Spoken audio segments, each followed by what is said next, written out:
Abusua mema kwaba edeba Adom TV dwumadie we eye nkrahye me a me de ho chia me edin yam yeso eye ni tekotego ma me nika mi sasa ho tesen o wa nigie mu nadai na ide awere ho se ene ye da bia ya ne foforo ma wo sese otimi sinkete ka se me kwan bia so me ne beje na no me ka kire o se enige ene awere ho ifiri yankasa ade to so mienu e ba ma wo were aho ene den ne se you are judging yourself in harsh comments.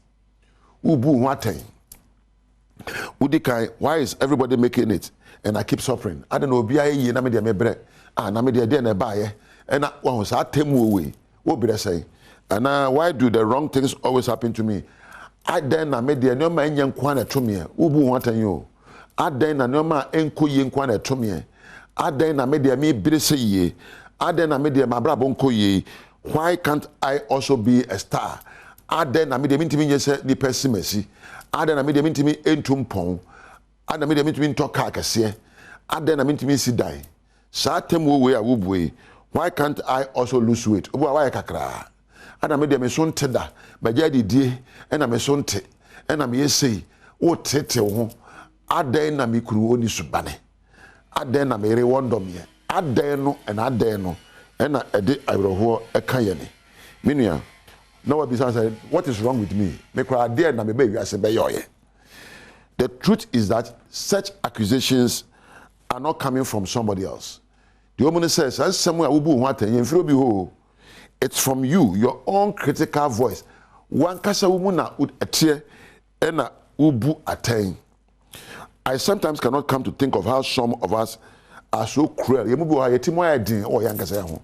Wo yakaso people timo odin one kasa na timo odin. And someone wo bobo ho and atemu a wo bu ho no ye timo odin atemu. Ene na ma wo bira wo di awere ho. Nempo utimu no ani bu mu a wo na wo fidi no. Eno no na o criticize wo ena wo bu atan. Obu atan e ka wo hye adan na me de me nye yibie. Ya betre be say adan de na meyo ameso me yie. Ede na meyo ameso me star. Ede na meyo ma wade be yie. Ede na meyo ameso me di mu ma yo mama. Untimi sa asem na adan na me de me bere. Adan ti na wo mre. Wo mre a untimi si nkonwa emisa ho se ede na meyo no na ubisa adan no. Betra fa ko. Hwe your self talk is true. Nya be bisa ho bia no kora because efirumu adan na me bere. Na mum da ba ne se usakremu na wuyi adan no free ho. Na wo bisa ho se de na meyo kwan be so na mefa de na metimi aka kire me ho a be hyemi nkuran adwene be na metimi afa timo po be na metimi afa ebe yi me afiri mpempenso a me wo mu woni e wan ye yi a wo bisa ho se adan no wan ye no wo ye bibi wo kan bibi wo pe mo afi ba bi e de na metimi ya metimi atrate mwa de na medwene a metimi akanya mabrabo afiri mpempenso wo e de na metimi ya sin sabe adan na me de me bre adan obi ayi adan obi atokai adan enu mra isa otoka sata untimi nto bisa on say de na meyo ameso menya tiase enam e de na meyo amemma be yie e de na meyo mapomudini begina pi e de na me meyo me e de na meyo kasa be na meka ene ye be na ese me na die adwene be na ese me dwene na empoma brabo eto yie wa anwene sa na bisa adan ya ubisa e ma werho. Instead of blaming your overweight why kakraka adan na me de ma kase Debi e de na meyo ameso bete e ne be na medie mpo metitema promu kwa benso e de na ese meyo wan na ese me kono ho no kire me na medie na mpo me so ate kakra yese yi na se de me yekesi o e kese matare nkome e ma ne titiri e fete me e be da fete wo o pese fete wo a bisa ho ne ma be ya o so bete wetima ka se mpo se me lusu weto me lusu weto se na yakopon ye me so mbo ma me ho se me so tio me so antio say I know na me bom me so mama me ho na watu na mo ama ama sabe o so ate se de di kan nipa ese wo do no kan eye wo na ese hu mobo wo na ese utimi hye hu nkuran wo na ese utimi kan sempa fa ho na pai wo na ese utimi kan sempa fa wa wade ho sika sem no adwuma ho en kanda ada na me kunu di won pamie kwan ben so na me fa me kunu be domie ada me de me to ade ayento kwan ben so na mefa meton ade mesere a kire woni eto me ho ade no me no meka kasapa na meton ade ayato atna dwuma me ye me de me nya mpuntuo kwan ben so na me fa me nya mpuntuo na woni am ye adwuma no wona pem asem ubisa we no a wonya no yie sinse obisa se adan na sansem bisa ya bisa ho a ye bu ye ho atan no eno ena ma ayreho eto ye ne eno ena ma ye ne nje ne ye bide ene da minua ubesi nkonwa abrabo mu no bisa ho se de na meyo de na meka subambe na mede na adie ede na meni oya be susu ho na wahunu se de oya na edimani ne mpo wajayo na mi ade na papa we mpem asem ade na owura we mpem asem ade na we da bi ede na meyo a metime ni e bia oya oba oya na nchina twam se obi se de na meyo a nchina twam aduanem se bia ye me de me nkwa na nchina twam o na obobo nchina betwam abobo die ne nya obi sa na mmoa na mo bi se de na meyo e bia wo atribi wa betime susu enchi no e bia wo do nsa na esa me Patrick ketua bi na me de asa nchi na gumu na antwamu abrabo aye boy bibia atu bia no e wa no yie akwasidi bi de bia wo bia betimi afa abuso na de ntia mo aka akire ne se ensem obisa ho no e na ka wo hye adan na me de me bre adan na obi ayie na me de me yie adan na me de ma ware nye yie adan me to ade ayento adan na be ma wadi ayreho eso obisa se de na metimi ayo na woni edi kama koto woni de na metimi ayo na woni esa me ho no meso metimi akoto woni de na metimi ayo ene da ebisa ho me mpa abo ne se onyame na be hye wonkura ahye wodne na wonya nsempa bisa ho ensem a emu abamu ensem a ma won tete ensem a ema wo mu atan na mo ensem be hye wonkura na empo ama watimi asode na wapak anamontuo papa na wo so abrabo ekra behwe beboa sesa na apɛ no mate onyame enhyira o onyame nka ho na mumbu abrabo papa dwadwempa ne tona montuo papa ebedu bempenso a bedu so no nye prekope kakra bedu bebia wo pese okono woni onyame ntena edin ya meje so e ne tekotego wo kira so ebesa hia aha na meja wo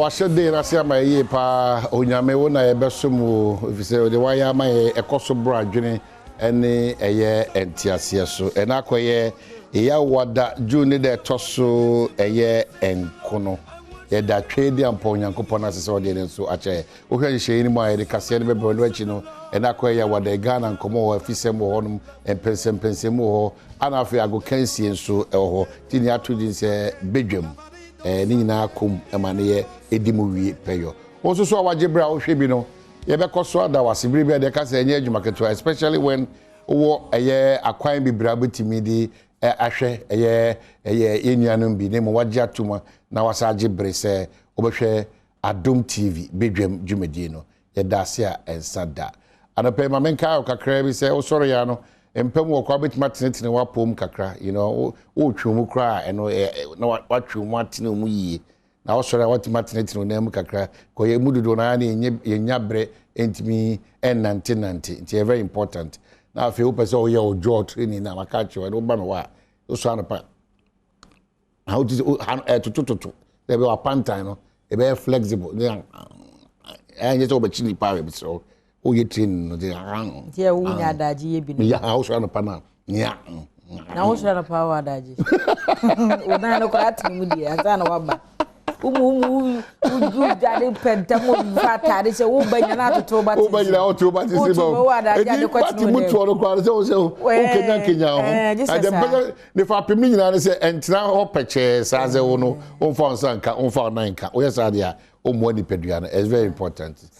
I'm not sure about terrace so ati se nkomo kama ho honum wo so what terrace wo so enye late o misro ene kwa de wudware ampato fa phone na what dey see window na no to wudware nyina no nso be komu kakra de banya we e da wo ma yentia no nti wo disappoint you so say empty ngu phone so na wo hwe because ye pese wo huma ba mfa so ma wankasa ne Ghana e brain nti no because yes wo be hwe si a when you ba so na fe wonu agency kwara so do mo kusku kwara so do mo kusku nti mi so o ko nyina no na fe wo so o ye de sese o ye ebebo ye pa anocho ba machi ya me de eja se say de se eja I see the osmosis abokai ye na ye techire obokwa onti ase wa owi koma mi di no onti ase oso person prayer na onti ase osmosis abokai osmosis is sound person wa it further meeting dia kwa ma no wa bokai die na chese osmo ankasa boni bre no adwuma no na obi apese osua adwuma de he adoma chede egu ahodo adwuma chese otwitwa na ma from mayanka ni ye ho asem ne yake nyame de obi a de ama no wo de ye kasa osmo dum metena ha me kasa ono so ne de ne se wo mike ye osmosis na wo de ade no hyehyɛ yachi ya wo de ade hyehyɛ memba wo ha nyina ne osmo nyasem ena mekwa akosua sound ena mekwa akosua sound a short term course and as a long term cry bisua waza acha busumi sia ebehu o pese o so do sabe hyehyɛ ma ne tibi ebehu kwa ebe for be adwuma no wa na waja akasa no eni panti de me kana che hwe edi ba bia ya o edi ba bia ya papa emu orem papa enipa wakai be so ko nafti kra eti we de o check be ko nafti ne bia ba na do sabe hyehyɛ ma na chi eti ye twese ye de kase de bebro no ko akoma to yem komo bebre pie wo ye de obokata o de bagana nkomo no to do na so ne nemu na o twi bibia capture wa dwena officer obetima ka wasima na so mo se covid yi se ba covid no aye good kan ne nkwada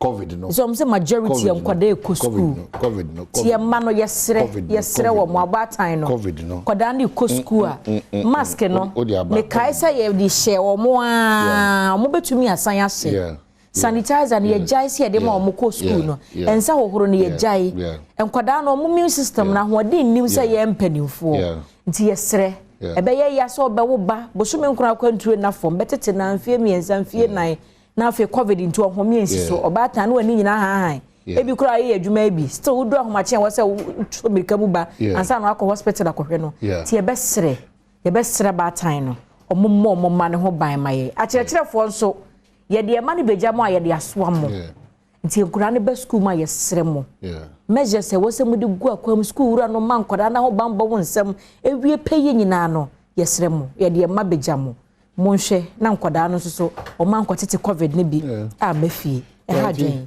eye part of this enkai boya too because ha dwen ye fie we say kwada aside say o ho ye skills yours covid you know ma wo hwe na gu o say skills bi chiri do you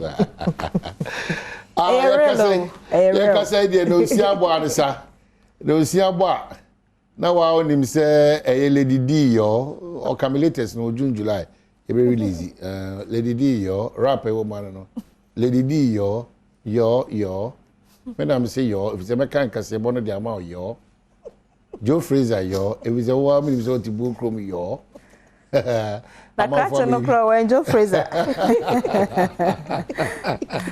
Edi mache pacho yeja afie kwa wadaro mani me da say me ma anoto abane o ma hene ate na won so a wo hwe Adom TV anopai me ma wache na me de kase bona som office no nsia abonti we eye bedwam kase de di makoten bia obete ene se penifo kire se wo mo asisi adan wo meaye anka ese wo si no ni nyina ka ho bi e na kwan e opese wo yi no wo enkramantam no entumi enwie peye afenso akuafo a wo mo ye nkokọ e de sobo abo eye aban ebra esukodo ebi wai ede ye honsem ebedan wo mo no ewieye ebi ka we ho mekenkan asoma no pay se bedwam kase medin di ba metra diamond memo ache no na me hya siesei Municipal Chief Executive Awo Ga Central ena wode sobo abo wo mo asisi adan wo meaye bia kan se osisi adan no wo ho se saafo ne ka ho ena aban trimupo se obeyi akwan atoto empotem na ma akobedie atumi aye asomdwe no sa trimupo no entumi mem no wo ekwan ya ho wase hai major road link Enya market to Santa Maria enti opese oye okọ Enya na ofre Enya okọ Santa Maria onkofa odogo no ana onkofa kwashima obefa straight no wako and omampeni kufo mekai pan award contract eda me no bi esi ekwan ni mfimfin ene ochina sa back and forth and a contractor no parking nema ekoye ya ko market sa dan no ho ma frɛ occupants any owners ni nyina eno makasa we are going to demolish those buildings to pave way for the construction of the road. And to the beer, we are own enemies. So Mampeni, assign aka esiso. I am for say power now or they no.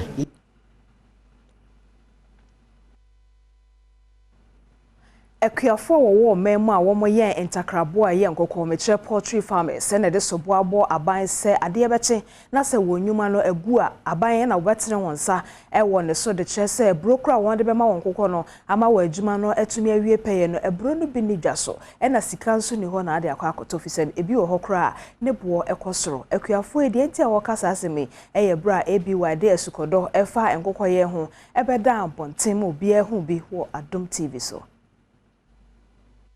Started there. One month home me come me refer to one about kutu. It didn't know mama planting for food and jobs.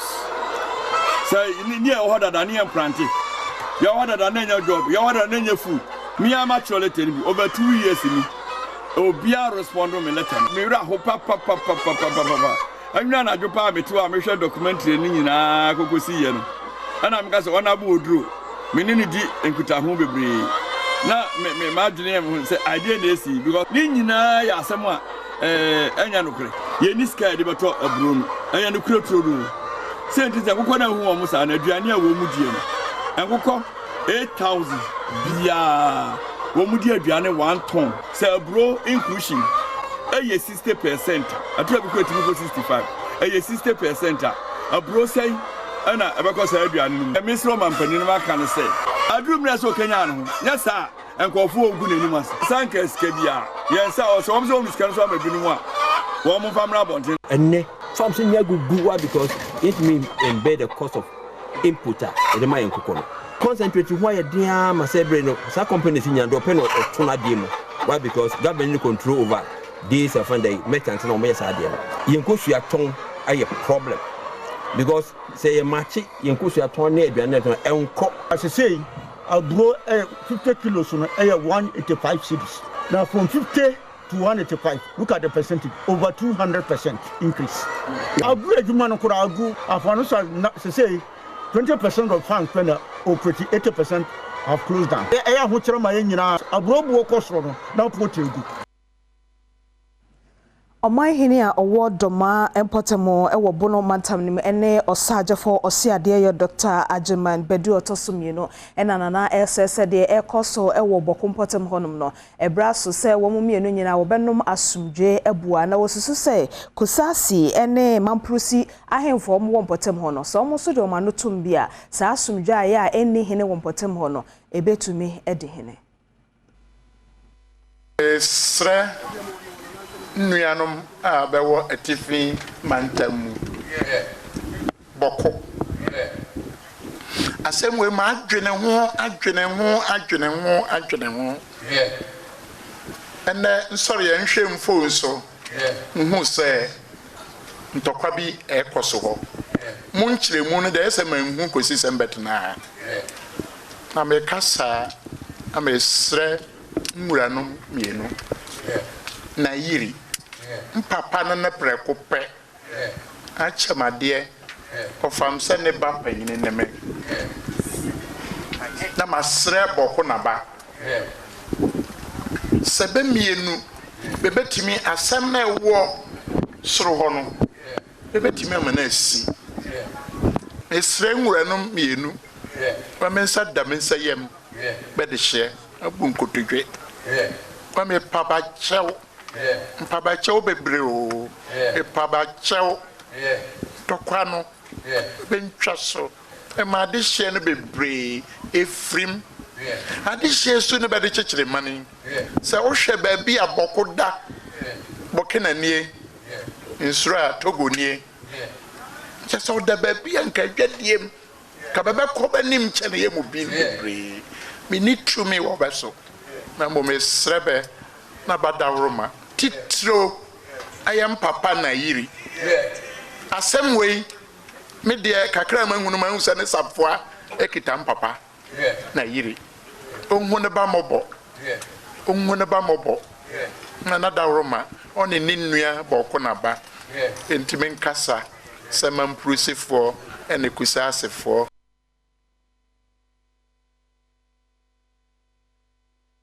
Afa young consumer fa adisiane adichere ho school for womo kwa Akukrom Basic School and was Santiachum South Municipal and na womo de adisede to mpanifo anim se wosere won won dan no awokomu school kwaje adichere ne adisua no edan ne tebia ewom no enye wo yam hihye won se dakobi anhwe na akwakofa bone aba nti se ne be ya wonye hwe ha ansa na agensem no mpanifo meyensiesie ewo school no ema won.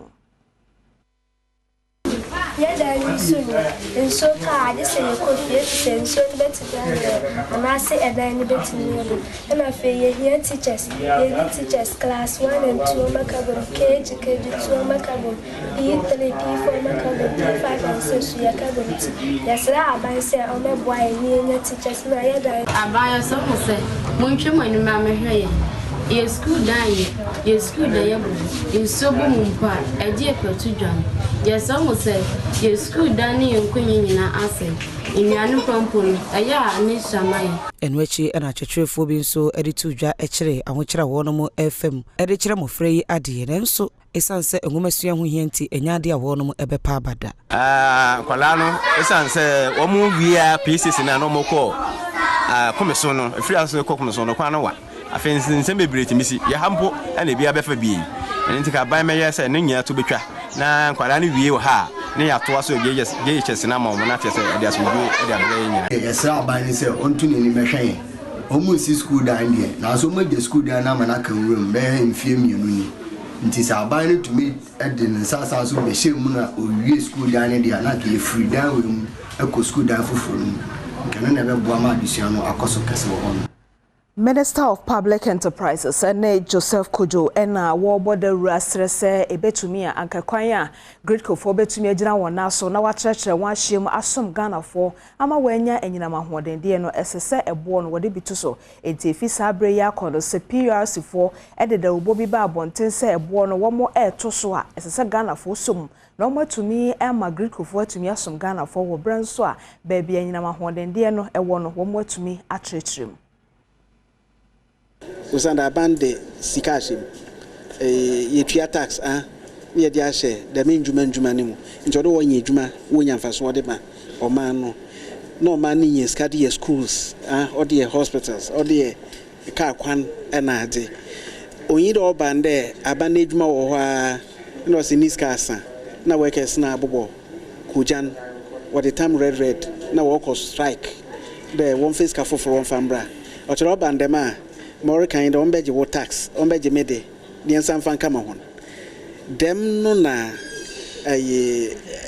nhyehyaya yede ba ni yede aban discussion ejuma ni mu nti ejuma na yamfaso na mom awo fa bibra aban ono ye da mede be gina great ko ha yerehwe hon enjuma ni nyinam no de ato Ghana fo anim se wo hwe adwuma agrico adwuma eko no eya eso pa ne senti abibiara no se adwuma no be konkan nti na ya wototo enyinam ahoden sikamu weyi nti se wotutuma ya Ghana fo enya abotere no we se obeji atomatwa se de be ya adwuma no ebe konkan ma men kasa mom about great babies are great co transmission service charge we here what they invest when a good transmission service charger we invest in one systems or they am on yetua good tariff na wonya sika wode to technology na wode improve service another assets now no we better now we improve if we don't pay good tariff only a debate or public space but I may entiase wo business mono or the business biara opero improve the service bia here investments. Kwantrefo a wo hwe abato ho nsem de ma New Patriotic Party metre NPP osono amanyokuo no ena wode afutuo ema omafo nya titru delegate a na break akra bi NPP fo no bekwa akoto aba na wayi akanifo a wo beda amanyokuo na no wo oman no pempenso so no wo se wo srese wo mukoi wo mo hwese bibia betoto yie na afei enkonimdie etumi aye won dia ewo 2024 omamu no nyina abato no so auto forms no so na unwie forms ne to no say opese what down when they say about Besson. But go through vetting. Any the account if any say a benya processor, a smooth, fair, transparent. One more Adom Cassie, a video to Wamusu be any Enkanem Rashibi or Waterma East Abaton Pesuaso titles Glover, and also Eba National Headquarters for Ebefa nomination form, Yenano Etutrain and Como. Now, Ukoya National Organizer, Sabi, you may ye. I was here shedding the partner in Sambes and Numbi. Asimesi a Juma education themselves organizer no asobeti mayana. Nyedikain. You need somebody with the political experience. When you be okita political maturity, or be okita capacity and the competences and leadership skills be a or the beje say Juma no. Badwam Kasiano pemede somo na ha ena mede AC na fe ye de bon krata no ya pone ho kakra ebiebie mu e de achro na fe online no so de ekoso wo ho no eno so mabobo bi so e de achro enti adomonline.com ena mede e hyase na wonya akọ na ubie pe asem kese da ho a e ma wachia no pe no eye Thomas Partey changes name to Yakubu enti no krachi woye obi a obobo edema Ghana na de kompotinti a ama wasesa ne din Partey oye gadangbeni na sese wo se efre no Yakubu a ukọ Bible mu a eye James no at the kompotin no nti no kwa adomonline.com a obete krache no ase ede afa ho afe all you need to know about monkeypox nti yade afoforo bi so eye neti aya na no Ghana na so yeso koto se obi abodwo se jadamu a sese yensansuo nsie de ho yede kuranum enti Ghana ye ho ahobo a wo bo ho de rose sa yade no ansha say bi kura keka se ebinum anya bi but ye try Ghana Health Service for no motim enti ye ahweye ewo eno eho na afen so we eye de course wo ye nuanom radio Adom FM for ho no se radio presenter among dead in Tamale robberies. Asemi so kra na Adom kasiem ya bo ho amane Iliasu adaromenti echese krache bia wono no we radio presenter wo etifi domantam honom no wahwere ne nkwa enti eno so kansema no pay adomonline.com edahabi na police arrest 37 motor riders for road offenses. Enti aposifo aka won hu bio. Said ye wo mu a wo mu a eka motor fidie no bi de nam oman ya hye kwa so. Na wo mu nka ne ye enni ekwa so hyehyeye so aya wo kire won no. Ebi asensi ama wache emu aduasa enso 37. Enti eno eye de eka adomonline.com honsem no. Hafe de fa godie honsem so say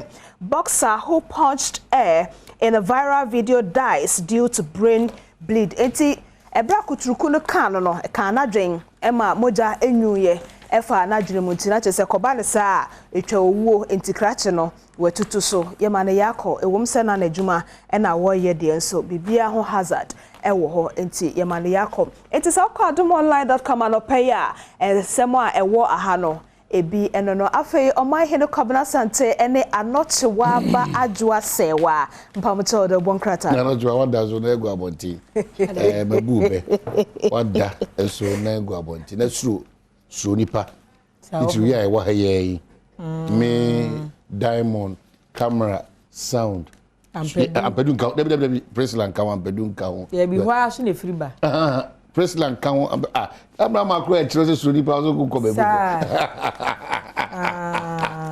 Abuwa bi beka wa Dr. Pa Kwesi Bedu edi ebedi ko ba do pay COVID said e no maziko doc Martin Yo my name Major so oh me da CP say adope waje yesu say o de nkomo kama say bebre na de di kan bibia e boko wasante mantem nyame adom bibia boko ayi say boko de aboy COVID nkomo kakra sante mantem COVID so hu nsem te say yo o my hene we de adope mefa we swachia mo chief for ne mo hwemo nyina senia yaka endebia yaka no se debia obetia na COVID ye bo ho kokko until Ukraine ne Russia war yi ebae along the way so o share president ebe kan sembebre ka so say ye share mask enye compulsory say obeshe mask, but one can say a ma yenche. Now, if you hold no, so share I see yena make yena Ghana for bebre na no. I say yeah, it too mana ye na ye kai say COVID no echo. Now, so share to say from your treatment centers in Accra and even Kumasi and international Ghana Health Service. They started a raise alarm no. This is no air increase and air cost. So for some time, I think say you guy testing. You guy testing because we thought so in Kofona there be no inflation air cost so warning na si fontiama yeah attention shifted echo honomo. And from the previous episodes of COVID no, I said there be ana variants no change. And irrespective of whichever variant ewo say no, omahene say no, the same mode of transmission. And the one na kum in kofono sebe ebia say enkoso kum yen bebre. With time, I'm sure say Ghana Health Service that started my daily or weekly updates no. Yebehu enkofo a omu ewu fa ho. But of course COVID treatment centers now ubehu say ampa ewo ho and bebre eba for admission. Okay. Okay. Previously, nye obiana ebe chena ebe kana to ho bebre. Enu ntine ma na bebre no adweye se ko oh menya fever, metie me ya oh be malaria there be.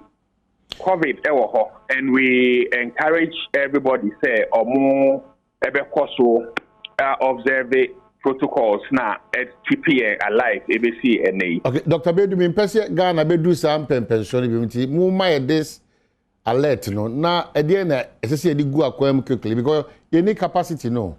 Se e sha se kwa one way ya na afi yes have go into that situation immediately no then you prescribe my and you so ma buy say go to one amount them.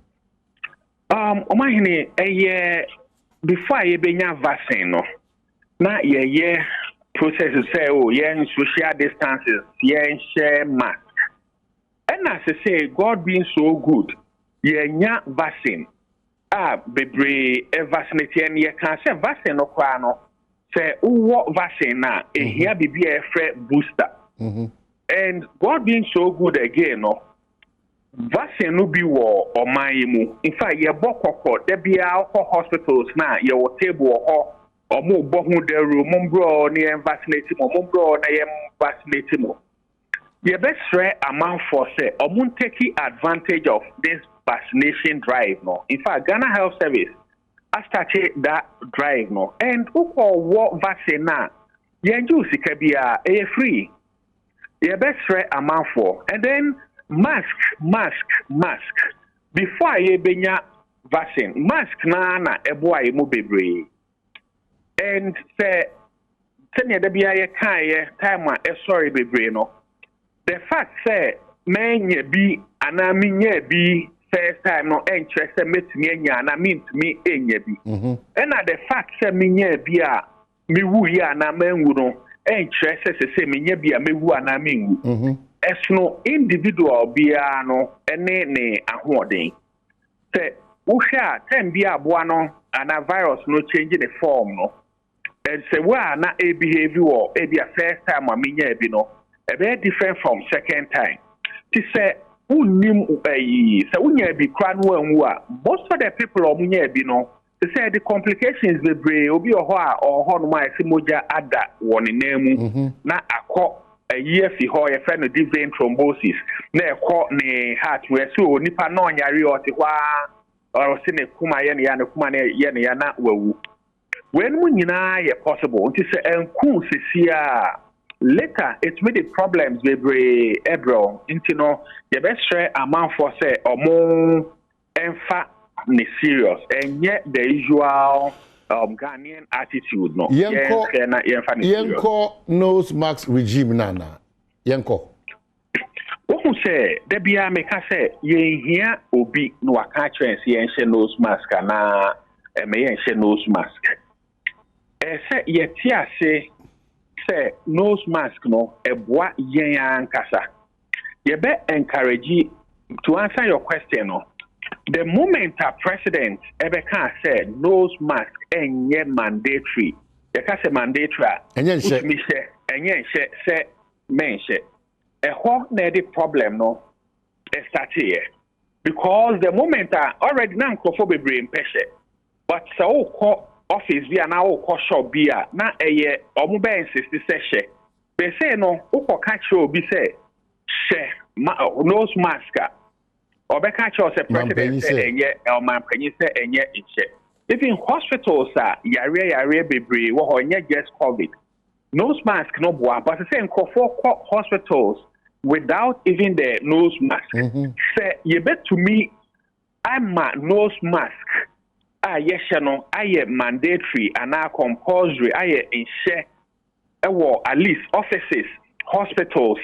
I reduce the transmission. No, already no.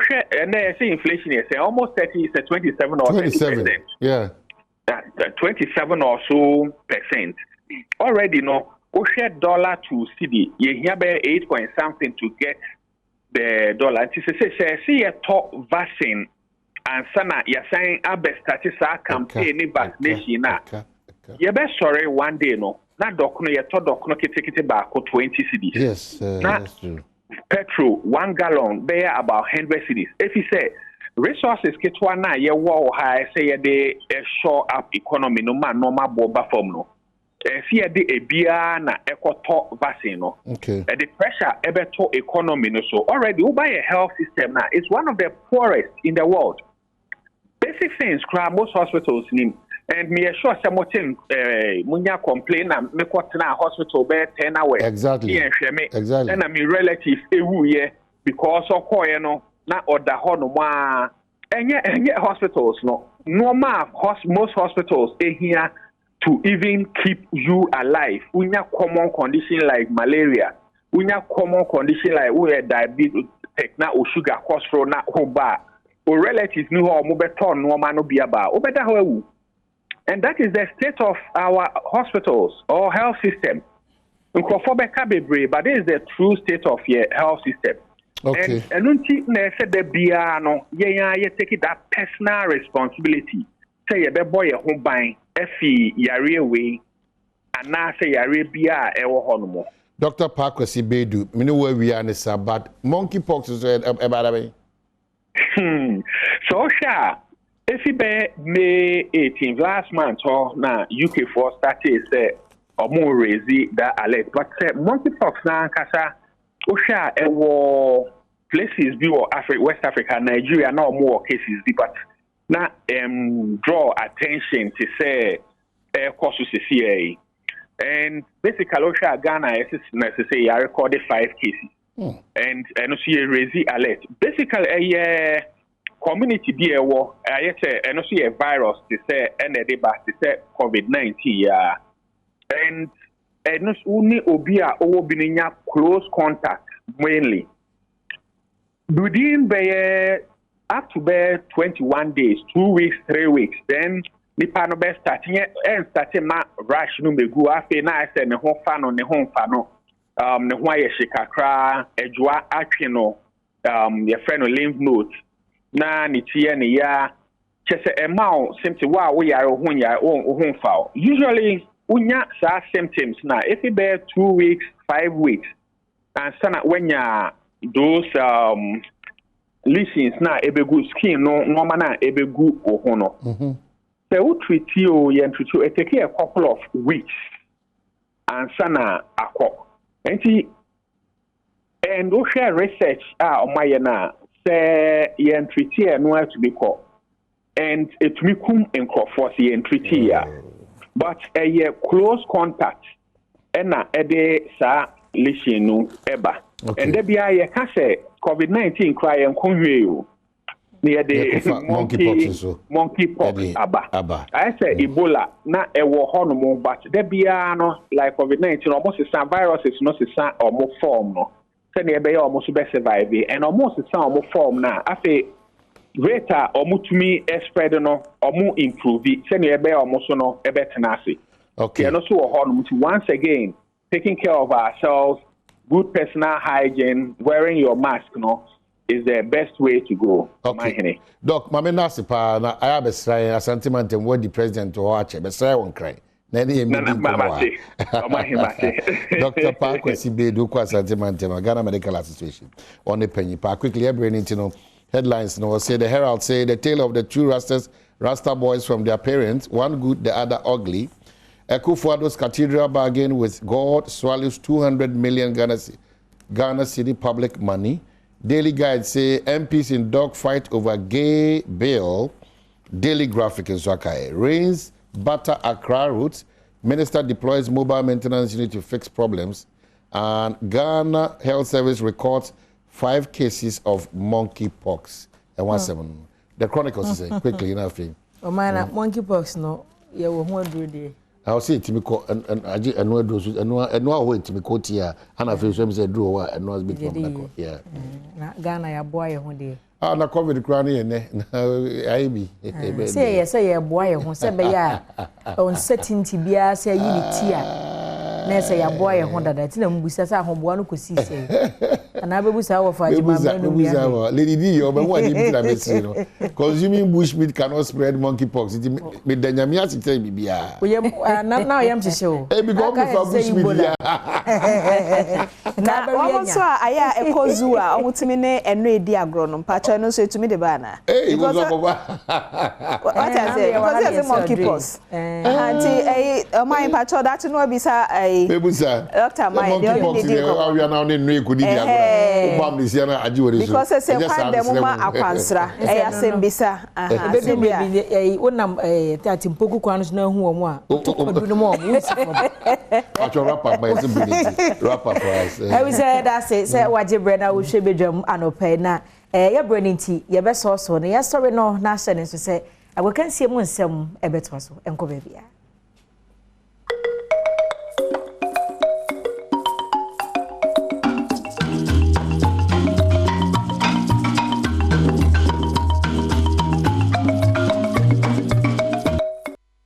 Nomenclature of professors degree in sports, the Al Regina Wallace, the nation's presenter, and the Messin Kunya Econo Quantum Cordon Small and Sakan and Pencil, our Ghana Kudim Ejao. Send us mamma say, you may call me and son and a bomb schedule men and pencil, you didn't come on 18 bar. One expert, I've always told you that betting is better than Sakawa. Bet you trying before, and I didn't before trying to come be or didn't come as a manum, and in Tabusan, Japan, Sasa, stage of scout connection pass a bit and now this cannot be gusso, we're trying to be for waiting and sending before the moon. Bet do what, why you bet and boom, Timbit and Sasha show. Bet with money that you can afford to lose. Sika, edit your light bill, edit your danka, edit your hospital bill. Yen faint trap bet, yes, idea, or some bit and science. Obefia intense, I would do a mobile accident to Mukina, will be a bonnet dance, a one expert or Madama, when they touch about medicine, some queen at Sajao. Jeffers Health Limited, Eddie Jeffers, a dread tashin naba, infection be outside can be a more than down, second Jeffers, a dread be a bit property, gonorrhea, syphilis, candidiasis, white fita, and so deep, it was a sea bomb and near to 2 years the mouth. We are Branty and Nasa, we are by one Sakabia, a beboa, a maniama at 2 years at the amount. Sedimore gel and roll-on, medical catch that say ultimate a pain relieving gel and a medium one dance the amount. So we see.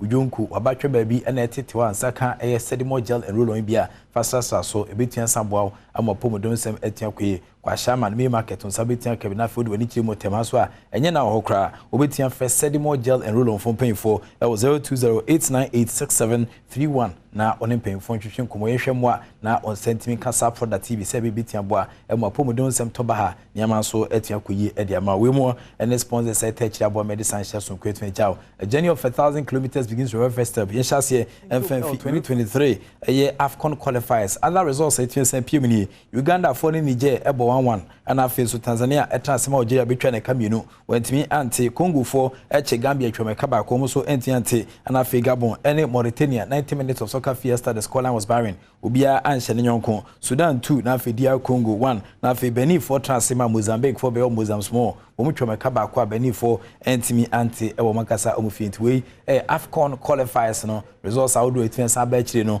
and they won sunsanso etwensa jaw afeme fema ni chire mu Ministry of Youth and Sports akache dia enche bia ana honorable Mustafa Yusuf obuna ketem eda ni etwensa chire mu e kata na nhwem ne chese one kata authorities mensa akwetwenkoma omo echese nyame adoma World Cup akens kese beba so kata no kata fo stadium bia eno mu container na ebi okura onoma person na imasi kom de papa ne ho koniaba woma sade hotels kra esi nsuo su nyina etwensa about him sampa World Cup die ebe de so bi baabi na ne akopiem kwan se minister enso akosrese nyame adom na kata fo ebo World Cup ni wie na se omo echicho madom sura nsu na omo bi nso Ghana force ni nyina se kata fo chese stadium omo siri nyina on be che countries a omo so develop into betia tutu na omo de akwacho mti nei wo se kata authorities for ne omo di nkomo no omo bo mutin kwa Japan se nyame adom Ghana nso be ka one of the countries a omo ewie World Cup na omo yi stadium ni bi baabi na omo baabi etu egu a omo betu egu ha. Qatar government, as part of the World Cup preparation and organization, they've indicated that they will be donating most of their facilities, not all the stadium, but some facilities, vehicles, logistics, they will be donating to nations. And Ghana, having qualified for World Cup, having visited to also see the preparation, because our team will be also be going there and engaging my colleague, I made an appeal to him that Ghana should be considered in the facilities, some of the facilities that they will be donating to nation. And my colleague said, okay, they will consider my appeal. It might not be the stadium, but some of the facilities Ghana will be considered. I can assure you that, because the feeling and the feedback I got from my colleague, Mr. Ghana is a football nation. And when they are talking about football and World Cup, anytime Ghana have opportunity, Ghana make a huge impact. And they referred me to 2010, when Ghana had opportunity. Ghana represented the entire continent. And so you see Mustafa, Minister for Youth and Sports, and Alternate Council, didn't you? We say just say Qatar 2022. I mean, I don't know World Cup never we are. They just say Qatar for no stadium, no any facilities out of me na ombetimi e dey developed countries. Ya better that I'm a country business South Africa money o makeka oni na no. Almost I can be tie bia na Ghana de na nko stadium. Whereas na Mexico so bia toilet room bi o mu use na ka ye ne ho konya ba nyina no. Ono abijani enso yet media bodwuma e wa hanom. We na hyehyɛ Qatar Ghana your sports minister wakosre e dey ama ese kwan bia so. Yenso yensa entien ka bi. Ye ko the senior national soccer team Blasters of Ghana camper Central African Republic and the last country near Mobo African Cup of Nations no. Na ye bo 1-1. Be this abre Ghana phobia o mani di bo na chidwen ho mo tia Central African Republic on bada ben ana mutimi ne Ghana bo 1-1. But in the no Ghana from paying for Tebri Manantini na kopiem e Japan baby watches ne calculators no omo ehwe nim se 4 nation tournament bi enso ebetian santo dwa Japan host nation mu ginam Chile 4 ho ana fe Tunisia ana Ghana yetian sanko kan me no ka say de nkra ne chese ase Ghana ene the first country yetian sanko piem e Japan a yehwe nim se yede ahosese ne betian 10 times so na mrepem no Friday yede first game against Japan and the betting times so e honom na Blasters Mantini kudie no omo first training e ho komonie Endra na hosiese di kan no omede pem so e Japan ahin kro Osaka mu a omo hwe ne mu se 4 nation tournament a e hya se fiada no omayire omo ho utado ne mrante no na no omo ne Central African Republic omo kwenti penku de nanso kru akansi omo kwakobo no akansi di kan woni Japan na e hya se omo de bibia ato omo chi de sabre de e bo hwe se omo bere omojani na Tunisia Chile ene Japan de omachi won ahye won na wapagya kruwa yi e de aba my Ghana mu Jonathan Mensah pe ene ne hododo no a akaisi yi ye na firi mu na so mranti aka na obi agina ne naso omo hwe se selection beka won na mo gina go pama yi so abo mo man franka ho ban Intino the senior national soccer team Blasters of Ghana mo Japan na a 4 nations tournament ni na as part of preparation Ghana e de akọ World Cup ni bi ntine e be yame adoma ifiada ana Ghana ye ne Japan host nation ye bebo opening game no na obi ehusina ne ma besi akọ but yenko deputy captain for the senior national soccer team Blasters of Ghana Thomas Tepati kekejile ke krobodu ho asije hye pa no ni wadane kramu ne nkomo kakra de aba ne se technical ensemble ye ton sande from se omebo World Cup playoff mienu a omobo draw ma Ghana team qualify na afenso nei omugo so ekita team no omo ya de pa omototo ya omo de egu akwan team sampa omo ahyehyɛ ne se train kwan nti betia boa e ma Ghana agudie no Blasters level no nyama koyi amai They have prepared well. They know what the team need, what the squad need, how to manage the team, and we are happy with them. And at the end, we learn from our mistakes. So we keep learning every day, and that's how we move. I will continue to do my best. I will try and do my possible best. Train harder. Win more games than this season, and at the end, we will have a lot of objectives to achieve, and we will go for them day by day. And at the end, whatever will happen, I'm grateful, I'm happy, and I'll keep on pushing until everything is okay.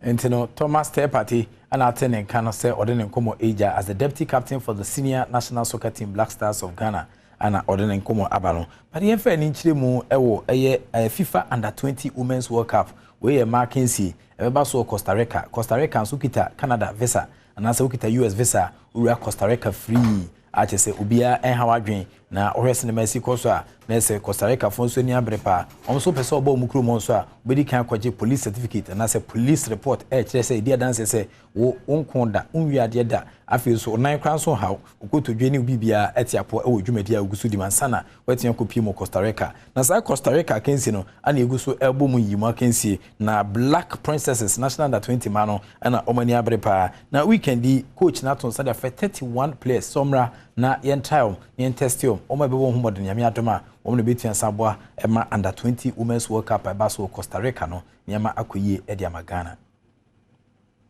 ahodo aduasa baako na coach Benfoku ato nsafre wo mo a na wotwe wieye mmaya de omani kire Ghana Man Soccer Center of Excellence ye no wo pram eho na hosisi no ekohyase FIFA Under-20 Women's World Cup etudwa wo Costa Rica no August ne de toso edu na ehhyase eno ntina Ghana ye mmaya omuni mu mfehie aduno Black Princesses omagepene ekogina mu bia imperifu adadwene ho se sha ho sisi asentem na maya ye bre omubojani a ebeboa yen na group a ewo mu no yetumi ne aman bi di se Japan, USA and Netherlands apem so ne yakoyanim. Inti nese Costa Rica Women's World Cup for Under-20 hon komono kakra no na ate revolving and oscillating reporter Sergio Manucho Inok Menu Kwansa papa yi eba ba mu e dia me hu sena niam esi ekọ but yemfa ni enchire mu e woni etwa tokura mu no National Sports Authority adentia ni na ne se amafo beka na ka 3 matches amia ende Ghana Premier League no na Kumasi Arsenal ko hwe mo point awon amase during the season na e mo kwan se omutimi age league ni ti si amino ka se de kotoko ana league champions omo league na abepem sa brede omo ana champions na omo itimi efa sa championship ni sa dia akensi ba ko e de prapram dwade no e na e fe ne se e coronation cup na sa e coronation match na nyame adoma e weekend na Kumasi Arsenal ko fo e de 18 times so National Sports Authority na custodians omo na stadium no omo dia omo chesa ho sisi omaye e di sia kotoko coronation match no enya asem kuma. GF is also in collaboration with NSA and then Kotoko. We've agreed say around 3 p.m. Ampem Dakoa and Hazakis will be playing Women's FA Cup finals. Your pitches and we are entreating say spectators our money na tie chino omombra ni nyina no you enjoy any hands you enjoy FA Cup no any the final match Kotoko which will be the last home match of Kotoko where they will be crowned the champions of the GPL league, you know. There's a little package Kotoko especially in the NSA aye for the women's FA Cup finals, you know. I think say obia bitimi aba be hwebi obia beba aba entertain, you know, aba enjoy what we've all gone through throughout the season. But when it gets to Kotoko's match especially, the package is that women will be, or ladies will be in the stadium for free. They will be entitled to red stands, the yellow stands, and then the green. Those who have the privilege of coming to the VIP proper will be women who will be coming with their husbands, their fiancés, fiancés. Yes. And also so betimi aba ha. Omo friends na emema ne room extra VIP tickets. They will have access to the VIP stands.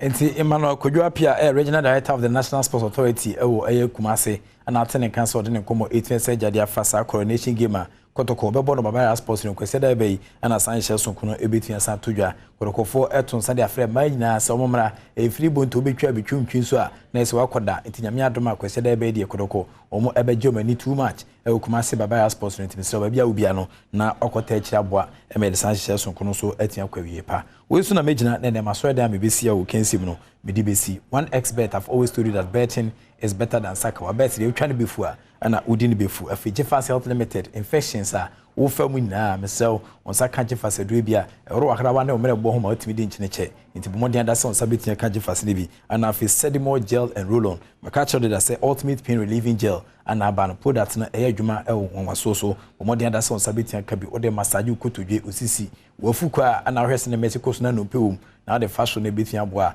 fa fashion bebo amaniama etia tutu de ma fo ni kire mu wo Ashaman main station sabetia ka bi afetema so enye na ohokra Sedimore gel and roll on we mu any sponsors tutu ni twitwi twa na no pay wo mo ta kire bo media wo kense hu sempan saka etimi ejao within the Enoch Kwesi Walanyo Wallace agudi catch back up the only nomenclature of the professors G in sports the Al-Regina Wallace the nation's presenter and I'm of course evidence based sports and teaching it message out rather than anymore on your case if you been the Sunni fan could be so the act of being a good guest is to know to say goodbye.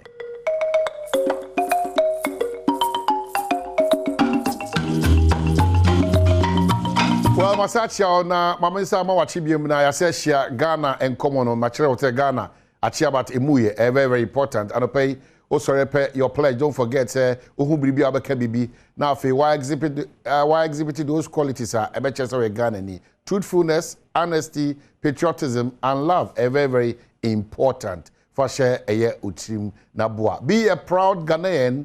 No what you say, their sources say, so help me God. It's very, very important.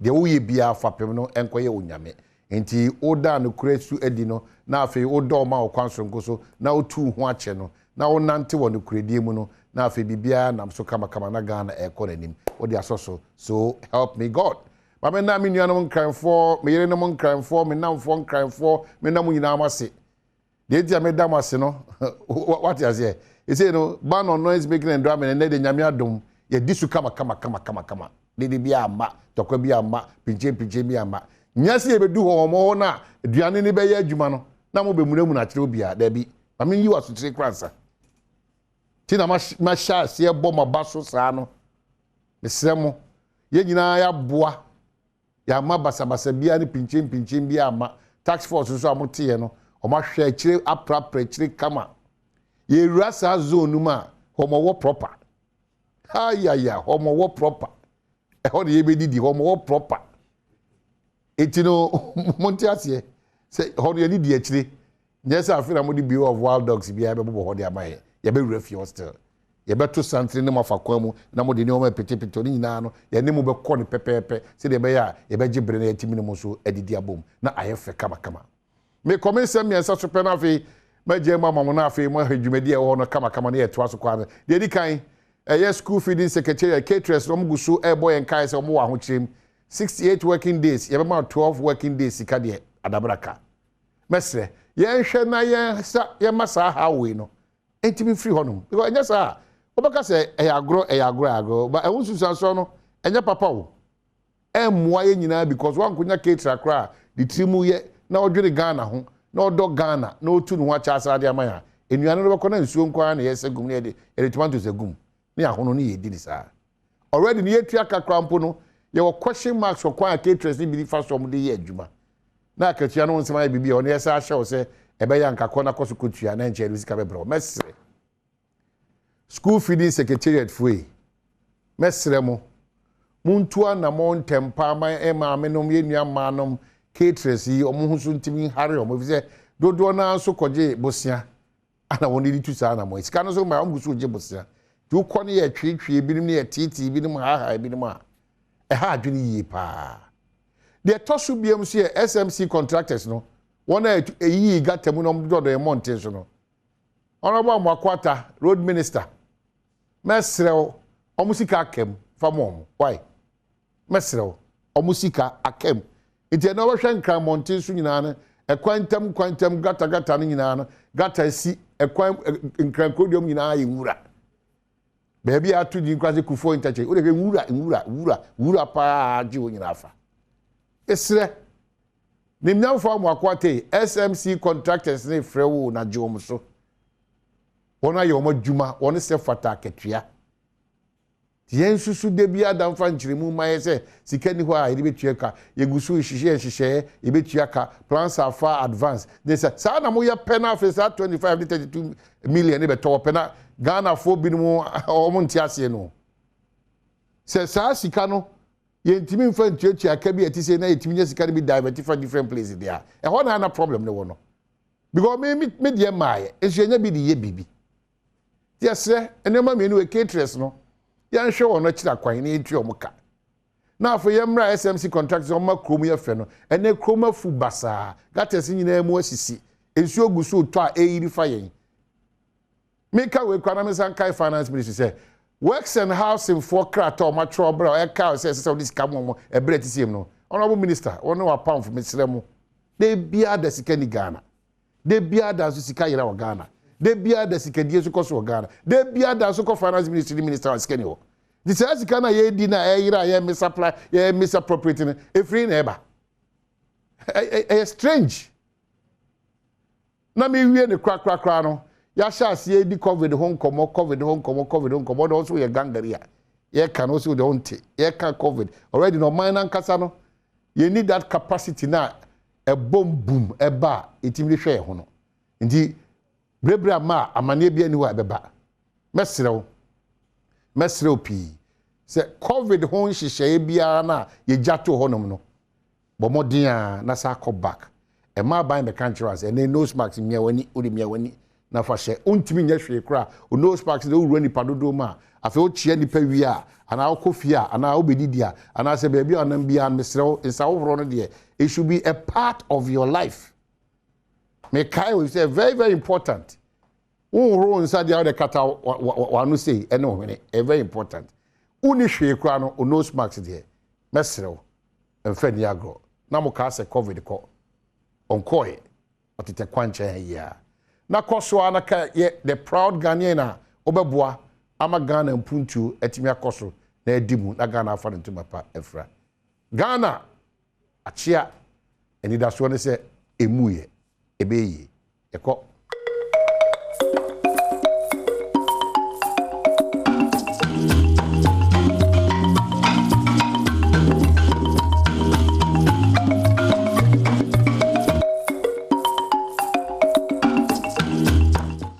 Medofo memwache efisem komocheche edru so ewo bejam dwumedie no so eneya wada de nkeye anochewa bajo asewa na so mehwe akire e de amano fise umfo do so a woye ne nyina ntini mfo do so okwa akohwe bi aye enkaye ne so ntimi hwe akire de amano na eyemene wo ewo efisem enkomocheche so ene nkomo ho enkomo no bi ene se na no mampani ama ye hu fidie akopa ho ntoma se eba beboa ma enkura wo mo eye fam gudi adwuma omutu galamse na esese insuo ene ensase no eba be ye firi ho se pa na wote sasem na se fidie no uhu bia be de hu eno ho nkomotwetwe ho na so ayaya wadanti de wadwen shedan koso no Priscilla Anaman Fashion 101 obetwe wadwen e de esiso efa etira ya ayeye hu entimidofo me no wonkomo koso asa obehwa Adom TV live Facebook and afi Instagram aya like wadwen chere ne hu hia pa entitroto ho na afi nso share mame mo sa ensemi ho amane sa brebi nu ananka obi gina fichire ho na wo chimpo no no ahese TV na afi ania bright atwam so wo DH plus decoder no bia mfa ho sensuo to apra na adwudwa oyembe hyewa no aye bone na apra na adwudwa nemum sensuo to na ase dempa na he TV se ni no beye bisibisi de ene age se wonni HD plus decoder no bi pebito na ma wo TV hwe no nya feely experience ewo o TV hwem fresa number si ne pebito 0242 439 872 ena wo fresh numbers na be hu se wonsa ebeka HD plus decoder no bia ama TV hwe aye kama kama no Ejimeko ba kwa no pemini won be din komo eye Grace Gift Herbal Clinic na ansa na no medi kama bo amane se Grace Gift ewo no kreka bi ewo na adwuma ho a eka me koma pa fi se ba bia no kra wo de mepe hofa ene se o se yare bia wo den haban ne mfidie sa na so yare bi te se wasotire ebia waso asi ede mfirihye dunum ebia wanya kwata yade ede mfirihye dunum ebia wani afra ede mfirihye dunum na sesa yarewa no bi hawa ede mfirihye dunum a emma ho emeyi card kra na omaje wo kapre efise wo mo ni hu nimde a ode besasa yare no na so se de mabobo si hawo na se nyende mfirihye dunum no a wo akwanya se wo kwa wo mo den haban ene emfidie ebehwe afei yare bi hawo bi afo ni kire ho na obe hu se ayaresa no ewo baabi na wonya nkoso hweye enti na ye o se ne nyina atesa no fresh number si 0244 126 123 and 0246 518 003 na Grace Gifts Herbal Clinic na Adom dia ewo wo mu ya chede no wonam so ensa yare St Andrew Senior High School senyame Adom sese we bie enkrabata no emrochia ewo Teshitri Blew na last stop honum ne ho na be hu se siku yi esi honum se kama ebi ana won krampota mo ne miaye bi ebemben a wo no eho no ebe ya ma nya eho nko branches no bi wo mankesim asanwe so ne ne ekeka ho entinchiremu bi a wo hia na wanya kwanya ewo Senior High School a eye private school anase ankrankra de no eye 0244 696911 anase 0257 312 448 St. Andrew Senior High School say, oye grade A school, na so they are always in the lead. Eye no kwasem say one more eye akendi for pa banum Senior High School eye ankran dima. Afe tie Piwak foi. Piwak Healthcare for say. One more na mabefu nimde so e de garlic ya wo de ye aduane e bi nso we ne sai aye dure dia wo de atoso no ene 3P garlic mixture. Na sa 3P garlic mixture wo de yade bi e ha no bodin na emum sa yarewa we de esa papa ebi ene immune booster high blood pressure and menstrual pains we sugar no kosoro numbness ya no ya titriti afensumubuye stroke uso kra dodo omuye omu dodododo ohu kwan a onfefa anka twade ya no pe ko he wo bitima etima enya no na beje nya no na beje kono ko pepi wak 3 garlic mixture bi no na twe kama kono nom niema bia ha ho wo be kire kom saa se mpese metwe wo hwe so na nyame ba ni pakesi adulem but wo yare dia eye 3P garlic mixture eno ena wo hia asma nyina esa enti ko Kumasi dan herba Kolinak ho Albert Sam Takrade AA Mensa Sunyane Green Life Pharmacy na kopebito na entumi emwa wa brakronsa betumi afresa number c 0248 928 824 and now 0201 000 021 wambajo so ama wonsa etumi akembi meka no awie no ye taxi ye to no eno a na ye jeje wa Ghana nso konkan enti kwaya befa so abetua wo de taxation foforo no aba na wo frɛ no se DTT no hyene so na tua wo de eno eye enkaibo a efi GR ho ena ede koma wo mo eye wankasa nyuma bojabodja se bia kiosk ne ne keken ka ho mo tax a mo so mo betua eno no edu franco asema ya na me pentematwam efisa de pa ne ton ne ho ena de pa wo ho ensu yen hyede nsi ho san board za what I say se me ka franco a o de bodin se air condition TV ana phone no ne accessories no kra de eja ho asem ka fi se Ghana fo age watum se eye womoa enti won so frɛ ana afa ho ne kope bi ansana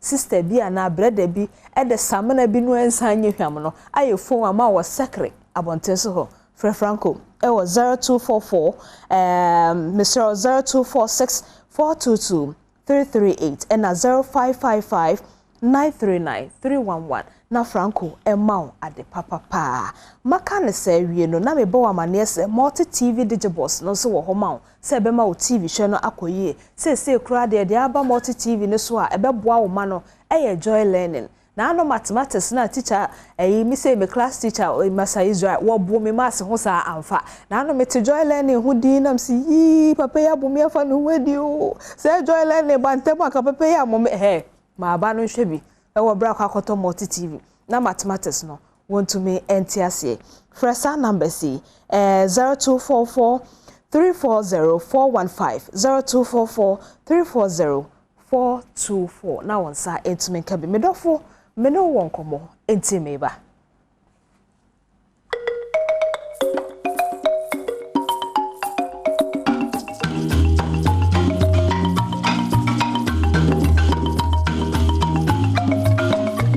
abusia yede ahia bio medase ene wo mre ne wadaje wo hwe efisem komo chicha fe ye bedwen yapomuden eho ensem ho na Mameni kanfa ya konsemi emma dankwa abusiam wo boase bogobri we efi DJ Amuzu ho ose Reverend dankwa ASP wo UK na afi ora ye Rosefia Poma dankwa antipoma ya konsem ena DJ Amuz ede emam oboase bogobri na afi nenso eye one of my fashion designers Dash awoda Dash my June mate happy birthday to you. Happy birthday to you. Afei yenwe apomuden honsem na ebi koi ebi enya apomuden e de atenase. Wofa kojo ewa ha ena onuaba ejubi kete enso ha mpam chome mama ache. Ya mendie. Ya mendie. Na enya ka say grace gift there. Ofa mama ndi kan mi say grace gift apart from ohwim.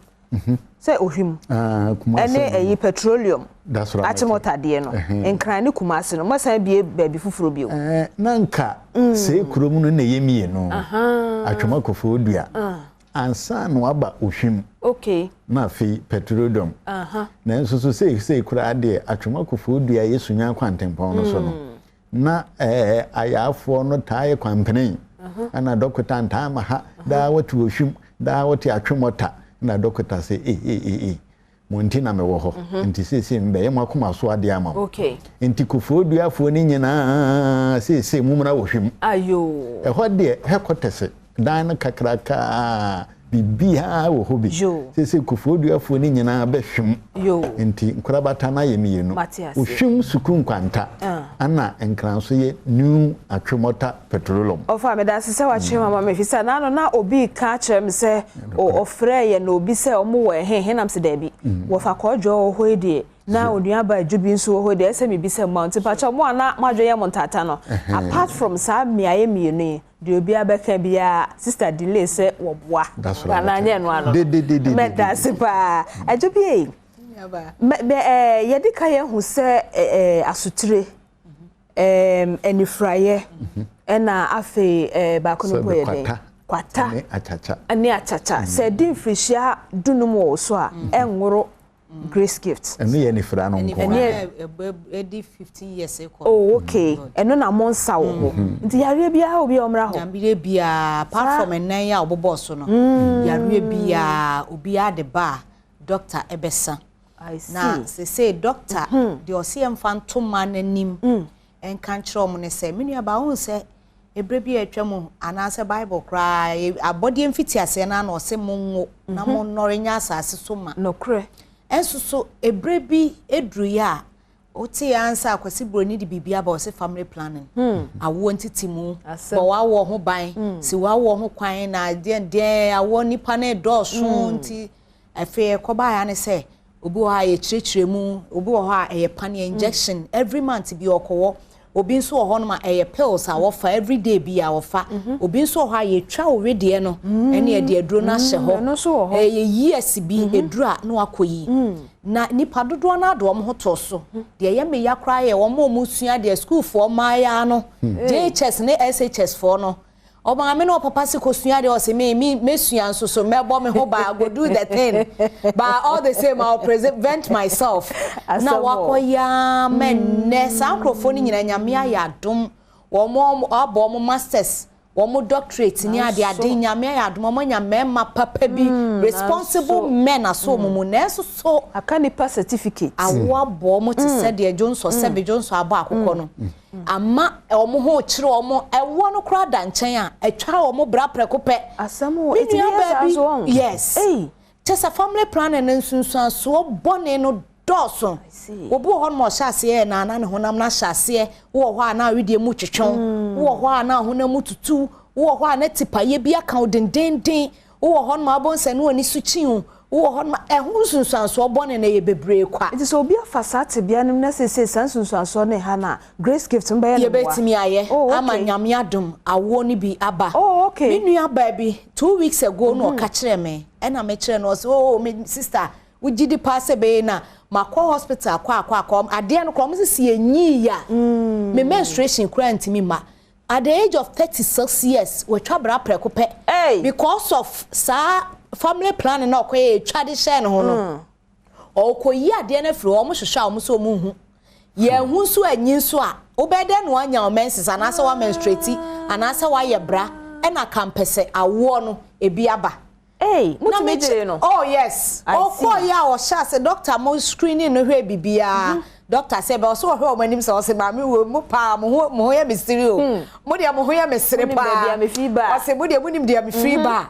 O say na adwubi kete no say ade we anya adwuma me di no ma gimi sika won ho.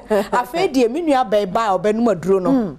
One no dey can to doctor this say Dr. Grace Body ya to need Dr. One Touch. Dr. One Touch. It's say me nua ba ne friend was sister within 2 days.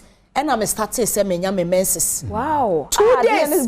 Or starting say on madroni yes. I see. A no a surgical operation natural one. Wow. Yan fact that dia nasa sika bi anka no. Na doctor say on madroni na ne menses ne start be wi a na afi award de no so. Obema na dura ebe ohuru ni wumbu no mu awodie num na aboa no. Obu ho kra me nua ba nye family planning wo ye. Na enso so awo no so me kran so ma ne menses mpa ho da anaso bo okra wakoye lab test am ya ka chense ni tubes ni nyina mu asisi awodie no mu asisi entimi abantimi ntoma ne nyeye na mpo obi okra ka chense se ba ne betimi atoma na ye yia no awo a agese okokoda ho ne ahohoro awodie no mu nyina nsana ebetimi abetom age ne place no na omo ayesa de ni bi da no omo ka chom se awodie ne ewuru a ne ya no ya se bibia o wi ase omo awoda se awo kra wo enye ya te se ya ohuru awodie no mu na no na doctor ka chen se wo wi e no so ye be ma ye ni minua ba bi so me ma me bi won de ma na duro no naturally ono maduro na ohuru awodie no ma nyame adom wa take seed within 3 months. Wow. Enti Dr. Grace Body who buy the bread to see a month 3 months. Ho ya manage yare na yen so yare no so na momu ba nyame bedam Dr. Grace Body so to ase the amount eno ma Dr. Grace Body dance no ebi ne se wo ba de ebro no so no wo ma wo ha wo se wo sika edwo da no me ne doctor me ne wo fanyina ate ne nchen na call bi ba ye papa bi friend no mama Doctor Wadaro mama baby sebe nufu aye nkete etimi ma wo si we die me ka che o sebe tueska we kra ha wapo buru ya ho de se nya ye de enko be me na ba no o ma ni no o ji sika o ebe ye ye ajubi for the sake of onua ba no kra bibi hye ne widie mu na ye huna Dr. Grace Body etumi ama na dura to say messages no kra no person who anim na ma no eno BP de ma no na nyame ya adom no ho se bia besen wo fa my number no se obi so how no say ye ka say me siro Dr. Grace no a nyame de na ma ye no ayo cha ade na na wati hwe ni ye mu ye ma no bo so mu ya na mbo afu ade edi pesika o de chefiri enti ye kan ye ken wo ye ba na ko ye bia wo ba fire no ma echirim me de ne de heaven sa ho men so ye wo men Johnson ana se me ne presse wo kan se kuru bi wom ende o ma wo ma o kire waduro ma wo akoye ntifre no selo 54 tele 2 selo tele ono ane pesema no ma na me kan yo selo 54 tele 2 selo tele esan so ye mobile bi no WhatsApp into ukura utimi yorko boys na they aposu no so untimi try obetie o no hu de how yati ase ye da se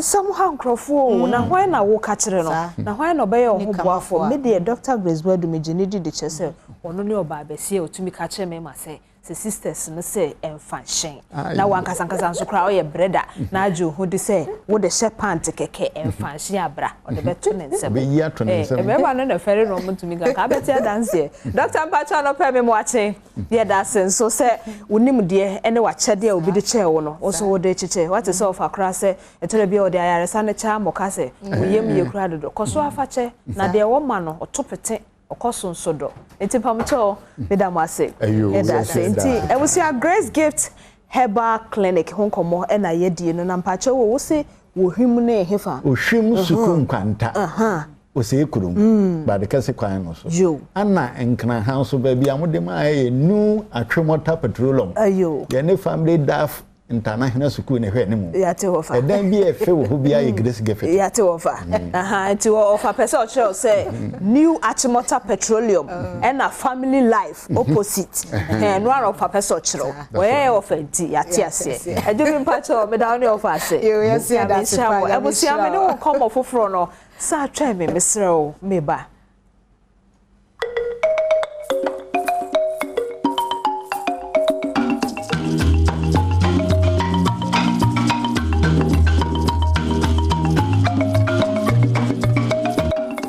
Ebusia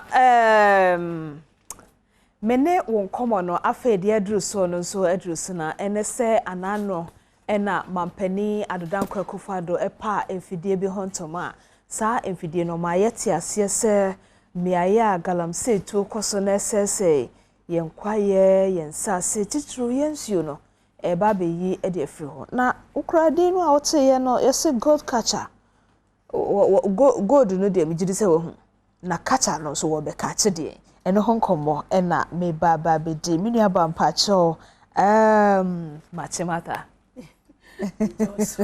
apomboko yeda yesu ase na me pache wo de bese me dikan bisa ho asempae efidie no de mampani apa hontoma ye hu ena o ka se be yi mercury bi fifi yensuo mo ne sen ho a mo sheda mankrofo bi nim de fa mfidie no ho na yenso a titru ye tete me aye tutu galamse no to say me say boadu akwatia so hu sa ye mfitire ho se ebe de wo se brem no ne mo no eda honom na selectia tea yime kokom dododo no eden sakra ye beba arehemu sem ewum ne sen nti mechia matiefo nyina omojo so dase nti go catcher na ye ka ho asem actually my minister team free say a company a wo Ghana your friend Commodity Monitor Limited na omoton dada nti no say omo a omo tu a form nyuma na omo pese omo ye ni franka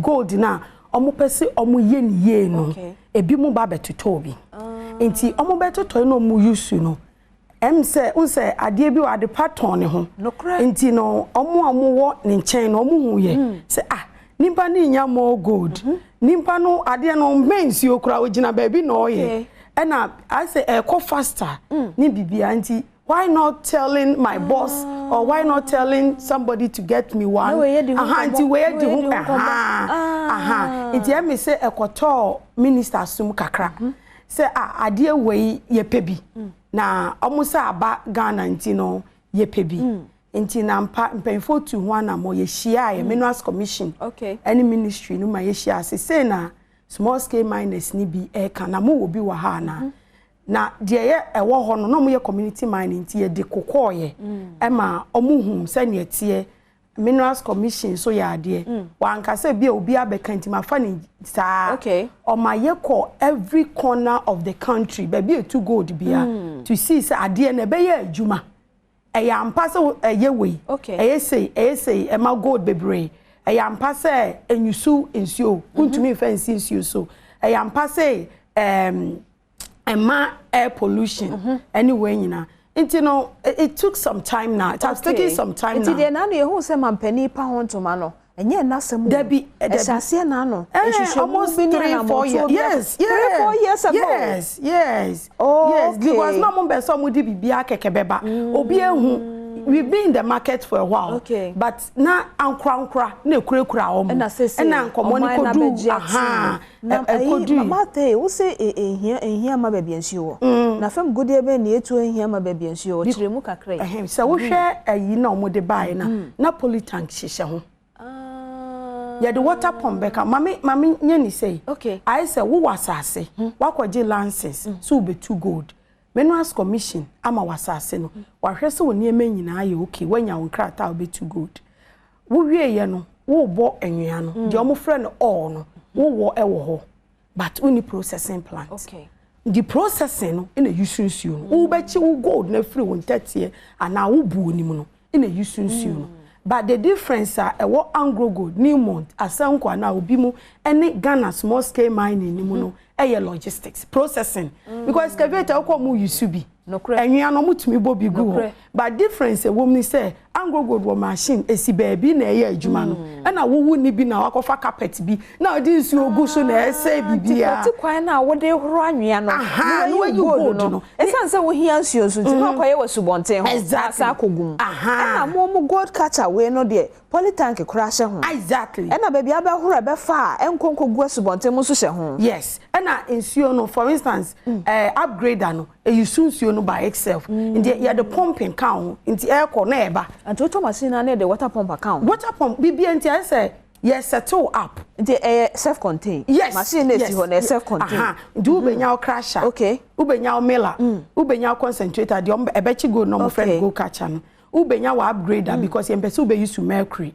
uwie ya now they are just smelter mu no was smelting fe ebi mu smelter omo yi gold ne kura ebi mu de ba other companies no more smelting among because the omo ya no one mostly melting say mercury no they are found the o mercury na free ho na eco atmosphere don't do that you can do better wo ji usika but you are putting all of us at risk nti ya ka so obi ono wa crowd din say mfa ba nsi obi akobo apu efa nsi obi akobo mate efa ho de chese wo mu a esubonte ne de om krom om ho se nsuo na ni nye no wo woten kran so bie pipe ani nye chese efa ho so mata mani agen komo ne ho de chese ananu amampani pa ho ntoma no ene Ghana fo binom se makam ho bi o ye chendifo no makofa ba be cheche o fight galamse a went to me no adodan kwaku ado brakwaku wa fa strategy bi pese o che Ghana for say o pese o fight but ade na mfa o say afa because with this machine there afa because they will show you no enti no we no yen ya ye wo enkura ye tu sa fam godie ni wo no aban no de be me ma ye ne anya ni da so say ye subonten no akane ne etumi kom ko sensuo no say be sa ye sa bia na say obi pebia na ho asem ne sen inti de atia ni say ne ye de kire ne de ye ne company aban be ye client wo betimi abaye commodity monitor client aban ehwe ne community mining system no say small scale miners no mo ye no baby bebre basa no obeboaboa omo ano me ye very sure say what community mining system policy aban dia ba inti ankwankwa no small scale miners no obeboaboa omo ano no say baby obeboa no bia machine ese bi wo baby ameboa no bia ese bi wo because wo de omo oboa no na omo ayeden so community mining without logistics or technology is bibito sneaker crowd at the end then inti no mudi aba community mining baby omo launch bi akon e wotakwa omo di bi asi ho omo launch bi e wo tinga ne ade e bi sisi ho and when machine ne call you know they came that we want more because ade ne adwuma e na ensensuo e na mo gold ni so bebre titre gold na mo because it me bebre because before bet me aka kire galamsey ni mam ka say galamsey ni obi a onya ne papa mam kan say before be ka kire galamsey ni say jai wa adwuma no mercury na wo use no na ba be use ade we no mo no ye marketing chom agro ne form ono ne ye marketing jira nya fi na be ka brofo akese marketing strategy wo se machine wo de fa bet o me nya adwuma because obre nyina ye gold na inti no omo mu gigi bi na community mine no mu dey they were like impressed so pressure was there me po acho ye pebi so esa aban no ye ne 9 na yetumi ye na ye de ba nti ne cheche ne de sisi akogina minerals commission so because oye client wa beto okay nti ne cheche ne de as a company commodity monitor no ye ni aban ni ono na oye na ade but obi pebi afimo ho a obetumi so aba company ne din de commodity monitor okay CML enti me pamochawo brothers and sisters gold and diamond dealers no a nyame yam adom na asem de makri ne koyi a mo de toka akese no pacho afidie no so mo ntobi na ye mo ne ye berem no onna ne ba bi nwie ne ho sese kura ntimi nkomu nkodware nso ho a na ne dware ye bia ya sabia gutre ni ma ba fia benom gold catcher na abai ba yi gold no so e de agu ho no ma obebi let se we kura no asama adwuma na ye mre kakra se ko site o mo ye sa anwuma yi an kre obi wo no tie kura be ku ni nipaduam ansa no wanya sa gold no eno so kura ye yare fofora minim ni din enti no na se we nso be ma adwuma no asanso aye mre jo yati ase enti no ba ku bie won so esan ye mayi kakra no se mo de water pump ne ma efidie ndi o de be kwa kosi esubonten ho na mo de atum dabi na etisen enti de ye ne say si say aban atoi ye part of the whole system yembesi e free because a passion ye de buy to mimi fast and go by the way nti me ko hoko hu say ne why peto western part ne de ye kura akabodua ne akwati aye Matias ye ho de headquarters back akra nti ho de terrible nti no ye ne say ye omama lances na ye bibia no e say wo ebura you need say we fear we the poly tank so ya ma water pump aka ho nti no no say nsuo no free form a ne egu poly tank you be using it one hu dey me pa che say fie dey na fa pipe ni by to the bia ye two borehole ye fie ne the poly tank na so ne ato water pump ne dey nti ye ne the water pump be ma ho ye ma poly tank no wo dey tu abura ye be ba behwe so wo be tu abura no na wa prepare bibia kama what I say inti machine obi ka se me betobia first you call inspection what we call pre-inspection inti you call chance there be we no yam fancy say insure that one okay insure now okay inti insure na honom no ene e wo di be face say wo tu insure that there be ohun ya so be yo twekwa kire say na insure na da honom tu abura say because insure that there wo tu abura insure ni bebem inti no wa wo we so why a pond insure no is not polluted because there is no chemical in it inti de be ya dark insure no thick say be ma intetiewum inti e be da insure no be ba so you just have to remove the clay there no inti no to make it easier no omo create canal be as a pond nti wa create pond no ba akumu wa chen ba akon nti nsuo no eye no good ones no be fall into the next pond now settle then you reuse it you don't need to leak it somewhere or somehow asam no cry me dedodo na baby ayedidie no ho yense ho enti de bia ye be kasa yenso galamse ne yetu ne yasai de be sa mayen ya pomuden ya setere mu pade ya megidi se enhwehwe pa ya mata ne yedi hu nkomoyi se otumi fa na sem hia se wadwuma a wo ye no no a nanso mata ye ka ne sei ye Ghana fo mami ma one example anano ye se pese krumunte ene ye de ben ne ade kosisi kwa ho sa ya afa ball atum ye ni ba ye ho so no na ne ye mpe no ben nim no na edidem na ebi sukura sese no hyehyɛ be na mode abata ho se emfa ho se mode saa nimdie no aba no Ghana ni ba ku bia point tuntum no die obefa kwan bi so ama mo sesi fom hyehyɛ be na bata ho nti de ya ne se sene meka no foforo no wo beto machine na ana se abind the mouth yenya wo saa nti ya mana ye say WhatsApp group nti no your friend no red lights yani your friend company your friend red lights nti anybody who signed on that WhatsApp group no it means he needs something and immediately you're training young people students maybe from UMAD young engineers they work with us. So what we are also doing is since you know takwa any some areas here be your offices home my friend is service centers and the ones you call we don't need to move somebody from Accra immediately no nimba no so watakwa o bogo so asengegwa now they move there exactly matter enkomo manage home because ebi o chrome ba mo office no mo mie bi wo baduane akotia ma me wate na yeso galamsey ne ka ho why to them my number na ya from pacho me pacho me personal my number is 0248 249971 company ni so our website Commodity Monitor Limited. Google Commodity Monitor, our Facebook, our LinkedIn, our Instagram, our baby into and our website. Okwa contact number, people to contact, service help centers. Ni nyina wo ho be number na me boy say san wo WhatsApp. Okay, Mr. Otima yes 0248 249971. Okay, enti Mr. Ayafre Martha na wadwuma no no a oma honim de chen de yedi hu nkomoyi na ntumi mwa ne mo media de sredesro se boaduane akwati adonkro no dwuna se ne yempotem ho no mama yem office ne bi wai mate na yeso ye ka galamsey fo no habusia me ne Martha yedi yenkomo no awie we ya semode we ya de papa ne mum ayemfa Ghana ni suban bi no Ghana ni suban bi no emfa nko we nso ho na ye nyina yemwa ye ho Martha mpacho me dase. Dase pa. Ebusi have so cheme meba.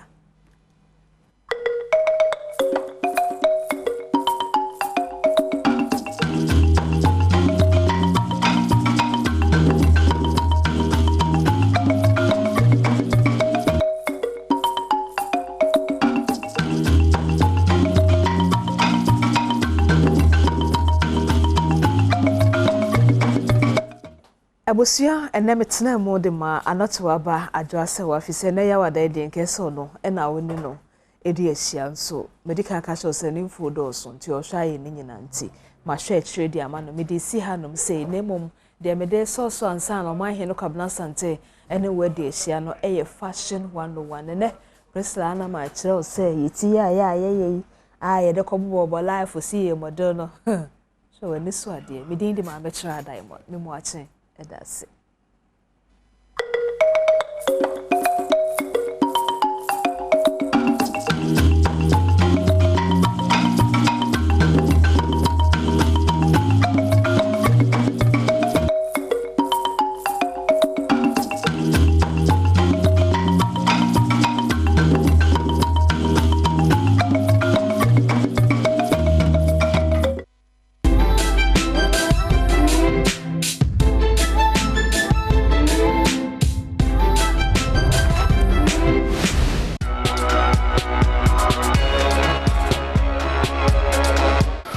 area bar bibusawo ko hutiri ya dia ye chinda and as on hutiri ya the flowers e decorated that ya ka hair politics a woni ma de ko medi e no ho sisi hima Priscilla Anaman kame ho abaya kakusia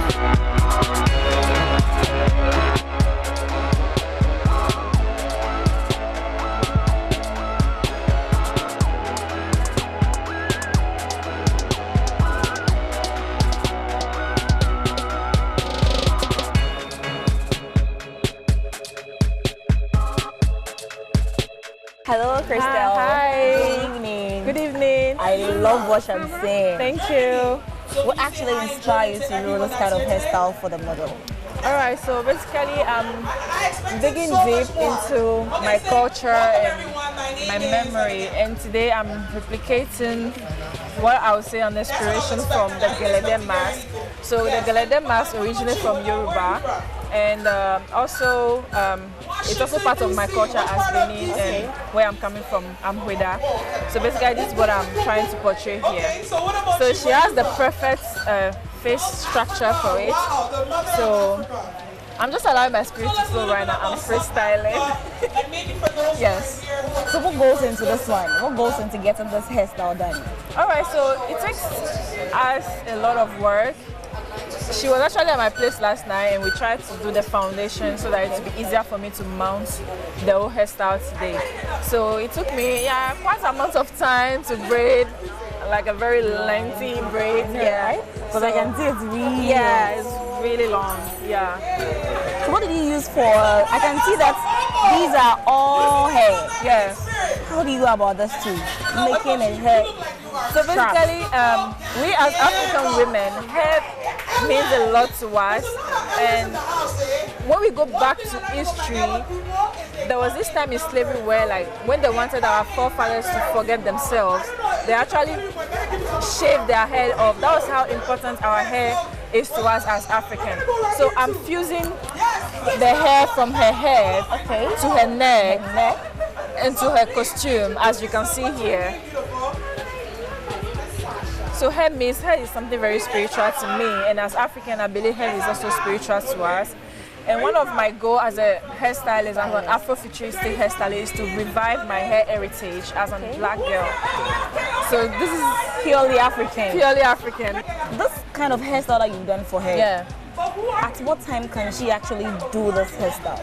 So because we are doing an exhibition and our theme is hair politics and reflection of African beauty, I'm 100% following that theme and doing what I'm doing right now.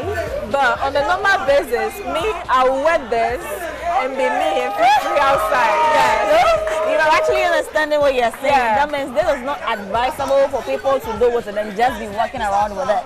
Okay, I believe that the time will come in Africa where we have to be ourselves and wear our hair the way we are supposed to wear it. I wouldn't mind dressing like this and go. It depends on everybody's what they are comfortable with, their confidence, what their confidence can hold or carry. Let me just put it like that.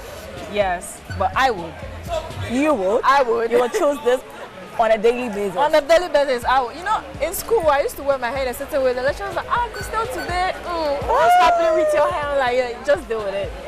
Yeah. But this is actually beautiful because I don't think anybody will actually be so creative in such a way that the same hair that she's using for the hair, she can use this as a design on the dress that she's actually wearing. Yeah. So congratulations. Thank you. I think you will take us to it. Is this the only thing you're doing for tonight? But I have two models. She's my first model, and then I have another model that I'll be doing hair from. Okay. So we'll actually delve in and then see the next thing. Yes.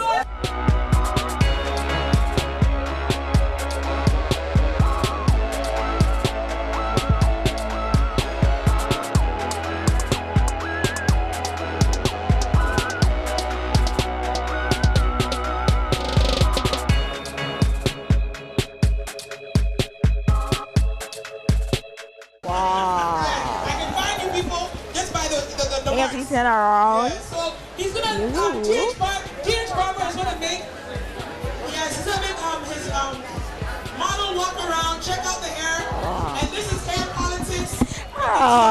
Hilly. In fact, hello. Good evening. Good evening. What's your name? I'm Nana. I'm actually impressed with how you rock the hair as you actually modeling towards me. How do you feel? I feel natural. I feel Afro Ella, like she's everything, and trust in me, I feel natural. I feel so natural, and that's the best feeling ever. Are you a Ghanaian? I'm a Ghanaian. At the end of the time, I design is hard to be my one as a one or catch and say the Oh, on one design here because Oka says she's doing what the spirit leads her. So me and Kasamuno na me nim de obeya mami. And see Oka said obey, and I was like, okay, let's see what you got. And surely what she did. Why any year pa and me man Kasa me who many me but me wife. I always think when you know who's na one Kasa will look it. Into no oyama, like how did you feel? Oh, I felt like a princess. Well, when say I said on him, that was how I was feeling. In the way I did be our tire and then your first time I will yet see to say. Well, me and Cassano, me natural hair also. Until me meet me my dear. So what she's done is extreme, and I am me and Cassano, but it's nice. I did your because I like success in a fashion world they evolving. Brand the become who see Juana. Oh yeah, me the become who see because me muna me pair your friend is a week shiny sanya man.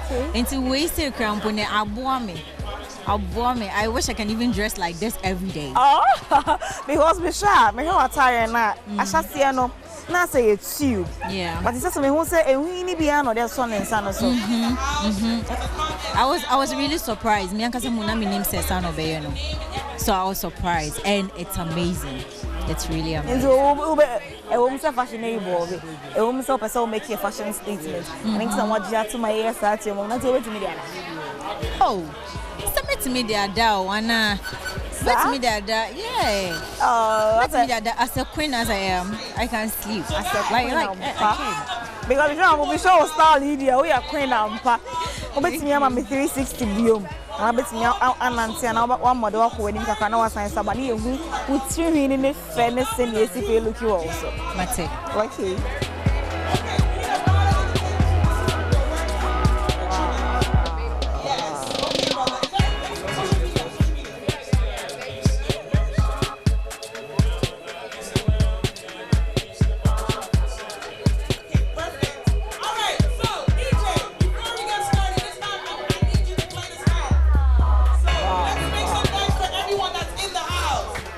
Be catch unianum girls no say we are to see and fashion one day you know e ba ne train hu ya de bia na be je head say the media machine is obeti me de e be natural simple akoma ho titi we dey na be catch.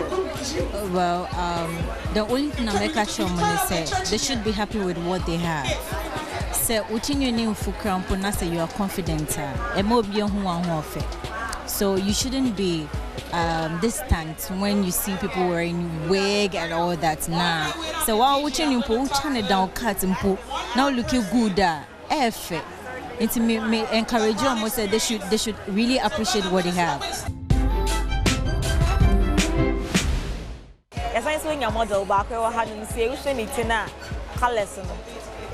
I say color binia there we see say the pink hot pink there so baby pink we have some say sana pink in the sitting there we say why model are they tie and I said the first time good evening how are you?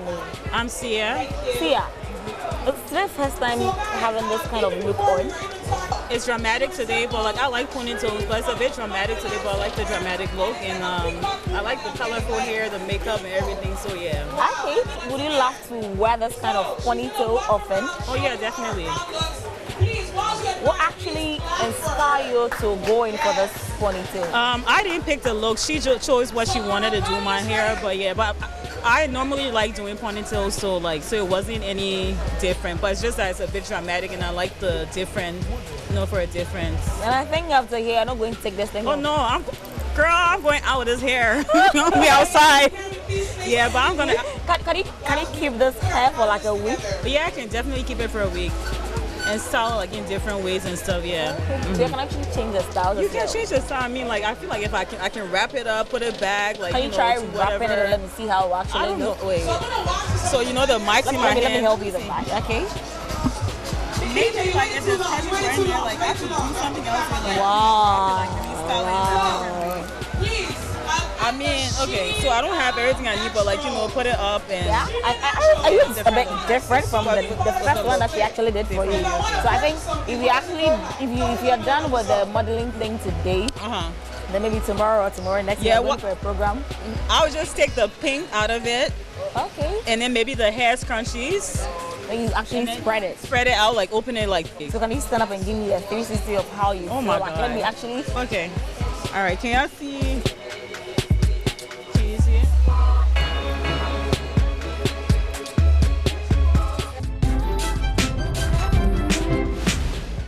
Michael, is it the first time doing this or something that you do often? First time. I'm just helping out my friend. This is her show, so she called and asked some of us to be in the show, so we're just here to support her. Okay, how do you feel? Oh, I love it. I think it's gorgeous. Is this something that you think that from now onwards you can actually wear it on a daily basis? With all these plans, no. This is definitely a special occasion kind of thing, but I usually have twists in my hair. Okay. Yeah. So you actually have braids naturally? Yeah. It's just that the hair extensions that she has added is a new thing. There's these flowers and stuff, yeah. Would you wish to use this often? Not really. I think it's a special, like I said, special occasion kind of thing. So yeah, I think it would lose the specialness if you wear it every day. But yeah, I mean, for me, it's not really my style, but I'm just helping her out. Yeah, what Hanum say in your friend? Ocho, we're Jinyami and I'm Sankofa. Any day we Pacho no obi enim na me draw ho. Your friend Angelina Davis. When your first time me creativity, first time me my several times my circle the Independence Day, you know, yeah, Kwame Nkrumah. Na I did video so when your first time ni into me say creativity as time goes on you will be better.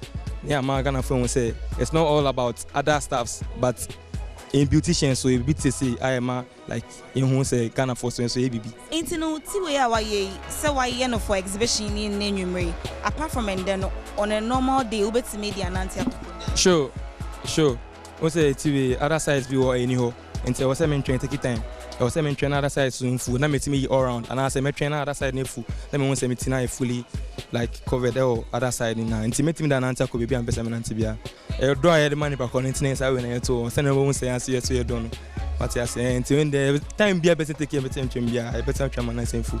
That's I am one of you. Until when they don't, I want say oh my money be until 10%. Making fashion statements and ejuma or you more accept ways. Sure. Me model. Video vixen, BBR like any art into we want to say creativity, but I say to be that it has no other obligations like BBR because say BBR say you can say any. Understand to be say you know time BBR person you BBR anytime I can do another one. Yeah, that's it. But me who dear or yes I design it when it's showing what I'm saying oh boss. Okay. Or try one I designing it. True. When they now fast designing our hairstyle. Oh no, you say you use machine and the BBR. And our own creativity, you know. Yet me and be brave. We know here Angelina Davis. I don't know if you did see her, Angelina Davis here. Anna, yeah, no more be brave. I saw Cody, I Shatawale, I Kwame Nkrumah, all of that. So with this program, no, a natural hair product, a program, you know. And I say Angelina Davis because of she's activist of natural hair near the BBR. And so when you be on the so it's near Angelina Davis. In your brain, it design when it's doing more dedicated to Angelina Davis. Yeah, baby, or she be on one side. Why a professional barber? Osha, sa hairstyle see. Or you bet me they make a fashion statement. Yeah, you can make a fashion statement because you know it be nature. You know, and a fashion on BBR is about nature, how you see things, and it's art. So art today goes by everything. You understand? Yeah. I'm bombing some on why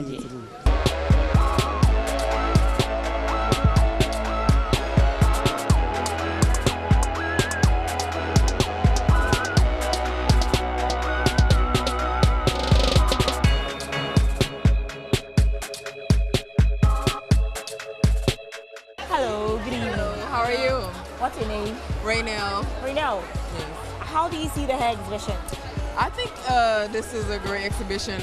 It's really cool to see what people can do when they push the limit. Oftentimes we are doing basic styles, but it's cool to see that you can get creative with your styles. You can add some jewelry, you can add a braid here, slick it back here. Whoa. You can put a face in the back of your head. You know, you don't have to do the same thing. You can change it up. You've actually learned something that's unique. I'm learning. I'm inspired. I'm inspired by how creative everyone is being. I'm gonna, try to change it up myself. Yeah, I'm actually going to rock some. Yeah, I'm going to try to work some of these styles in. I want some of these jewels and, a plank coming out of here, a plank coming out of here. I'm going to a salon. You don't want to I don't want to limit myself, okay. And so that's what I'm getting from this exhibition today. Oh, okay. As I said, hello, good evening. Good evening. What's your name? Evelyn Abna. Hey, Abna, you Yes, so Abna Rekwan. Hey, what am I to say? Central region, Fantepa. We don't joke, okay. Abna, hair exhibition, who is saying? Oh, exhibition, yeah. A full vim. I've never seen anything like this. The way the hair, people always think about Afro hair as something negative. But what I've seen here today is ones like never seen. Like the way people are enjoying the MC on point, bringing us together, chilling, bringing out the vibe, the moves. Sometimes you go to a place, you're kind of boring, you're like, I don't know what I'm going to see. And then you get here and then, wow, what is this? I've been seeing a hair exhibition. Never be real. we need to, I think, promote and showcase ourselves more, be more proud of our black beauty, because we are hiding too much and we have a lot to spread, and we know that everything comes from Africa, so now is the time for us to, you know, bring ourselves back. Share. Wait for me, I'm not for share. Yeah, I'm not sure. And you're always saying, I'm saying, and a friend there called him. There's all this month, it's no way, it's your hairstylist in the Mr. Fawake. Yeah, but I saw him near 7 young called phone, and I'm saying, come on, who cry out, Monster Mufaso.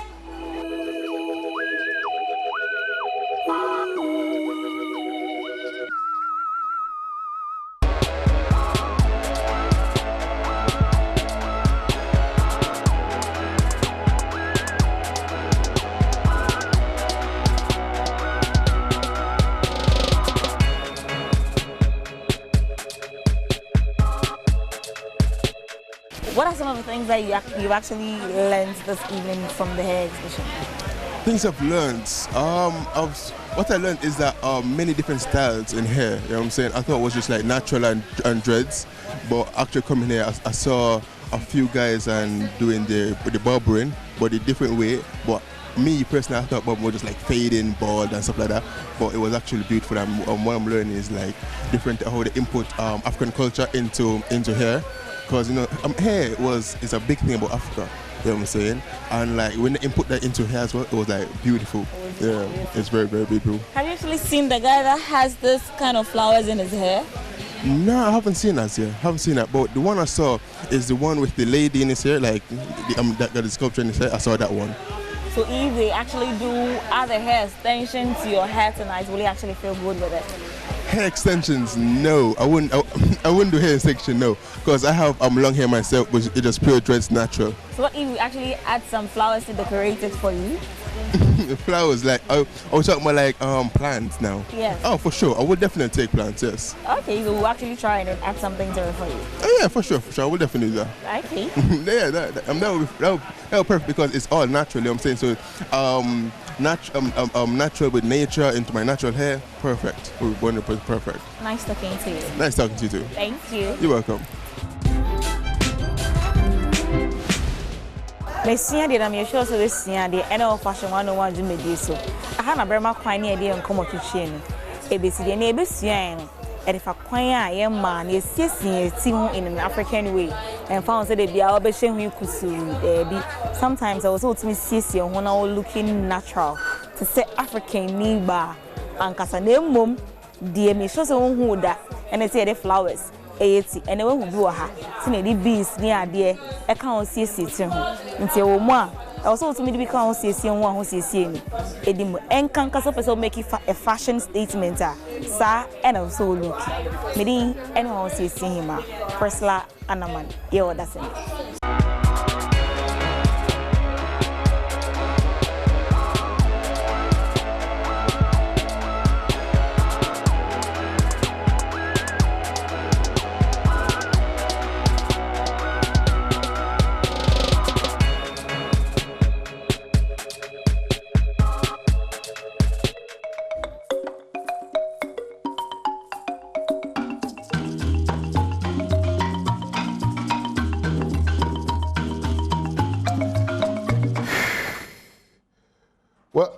Yasa by the Muna Masia, 12 Jumadian, so I say, my man Kyle say, or the pledge to Nina I said, dear mammy, quickly.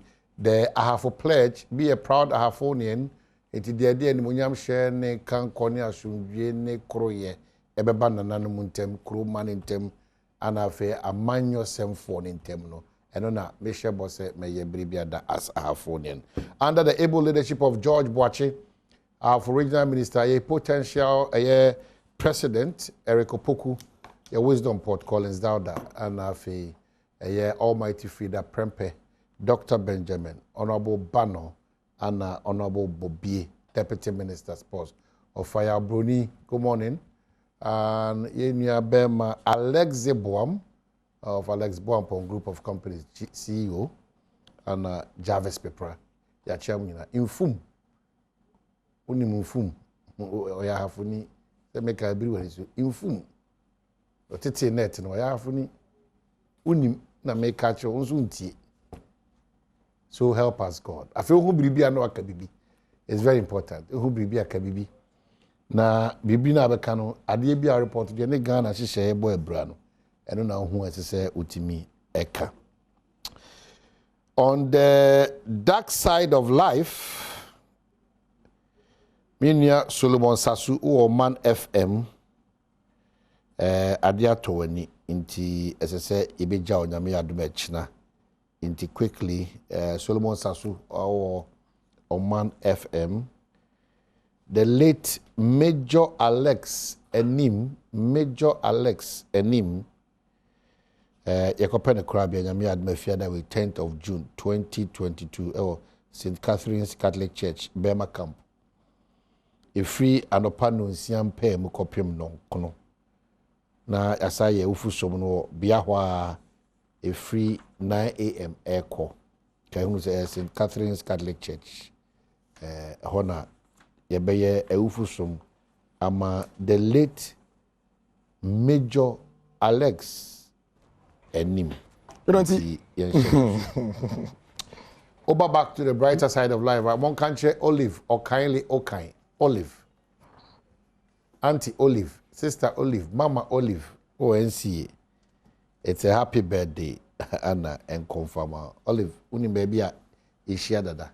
Intino happy birthday soon come. Me mfa hone honorable tetecha ni or they share me from. I'm just reminding you that uni baby ishia. Olive. Inti happy birthday.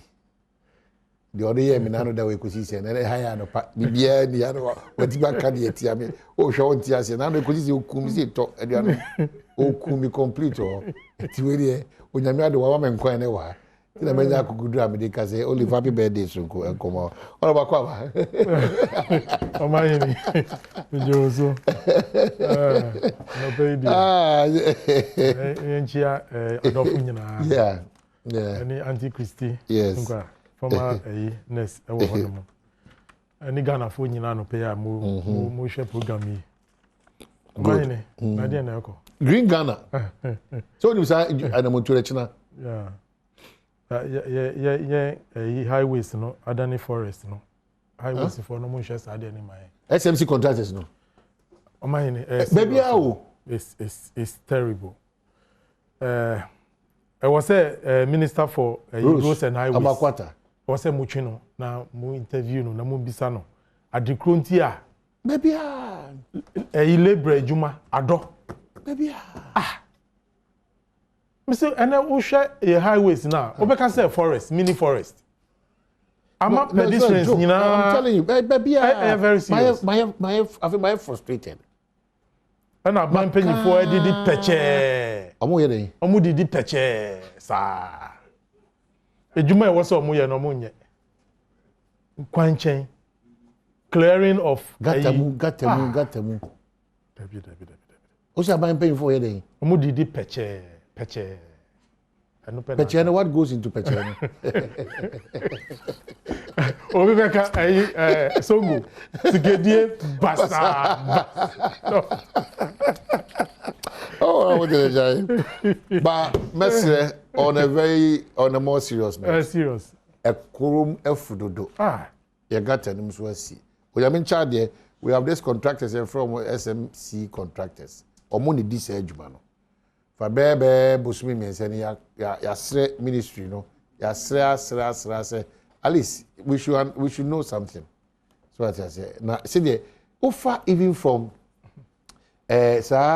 ufri adenta hono say hefakra pantai hono ba betwema be fakufo interchange wa mall hono obefufafa Debbie ekroma for too much. Almost all the major highways too much. Too much. Yes sir. I don't know but you best say Inti bebia ye dika wo hono.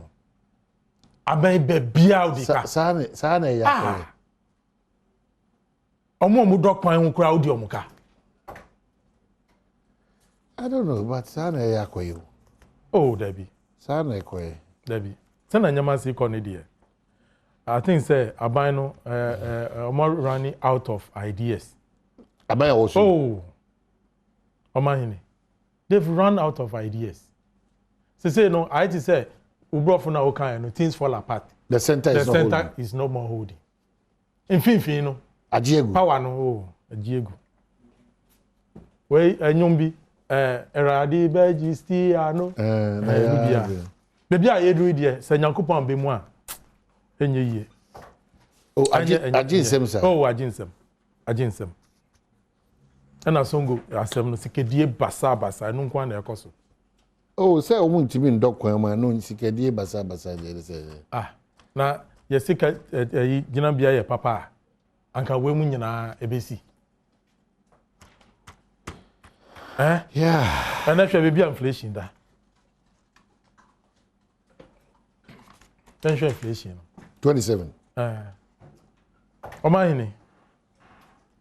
Me say ane yemano baby ameka yemano this is the time I yemma no I was say ye gigi omuso ima bre under MPP administration ene ima kojomo a no mu kasakasa e wo mano because workers omusika no baby ejina no saa na ejina. And this sabi Uma uyire 300 Ghana say onfen nye digwa embrefia inflation akọ 27%. Na wo konye bi wo hindi bi aka ho e di ama no. Enti oba no kojoma obisa we ano na wetwem na okọ. Ansa obeto ade baako no obusa be 10. Na ejom ho no mu nyina wa chinchin bia. Opebo e from kakra. Ene omo ton ade wa abontin. Omahini. Yan hwe ni yi o. Bebre important na mototo. Uzi utina onu ma udi peche. We dey bon ti azedi. O ba che o de side everybody obenya me bo be se wo. Omahini. Very serious o. Yan hwe ni yi a yarea ebeba especially within this period of time. As a result of a normal ball aduane ball no. Because omo tunton nyama e wa abontin no bebre omo kojoma target no e nyama na ho agogo no say tomatoes are pro because eno na ebo no form a oto a obetumi e break even en America o hwemi a munim ni America no me ko kompa me ko market pa nti minim ni America no na imani titere na me say ye mema no ye mo esan say omahini say wan jijire wujire eso at this trying moment depression ye ni ma fm under this economy no ensida yani ye create ya man wana say betimi ye wan film one a Christian no anya Dr. Maubu Omiani Nana Dodan Kwakufado omo no mukta steering wheel no omo brain e danso kakra o omo brain ni omo bebre abesisi e wo wiase a ana ni omo so asesen wo wunti na esi wo covid fan no mu covid sikano sauti ni e course o se omo de aye adwuma assemblies nso obi anya ne chefa one ti say ye chairman party executives those kasani ebitim gina so de aye adwuma omahini say me regional secretary na me be catch o say covid sikano ye ma me 50,000 and I say ye ma me 10,000 Ghana cedis de na worker obehuni ese on nipa no mfa nyina so ma na akoye de ibu anya kasa kekedwa enu dwa really ono ti anu no mumbisa no how the covid resources were shared. These are constituency executives actually amount each and every person based on up to now the government has not come to deny. Anya nipa baako within the executive setup no the list 10,000 the list 10,000 Ghana cedis up to now aban mu panyinfo omu kasamanfo omu ntumi embeyi sa asem na no enye no currently no ma dia to baby enye no currently enye easy to take such amount and distribute to party people enipa na okan eno so e ese kiachi no enipa okan eno so e se enye no kura exactly enipa na okan eno so e so nye NDC ni enipa na okan eno ko asem hia nti se wudwa wonuma obetwe nti wudwa exactly.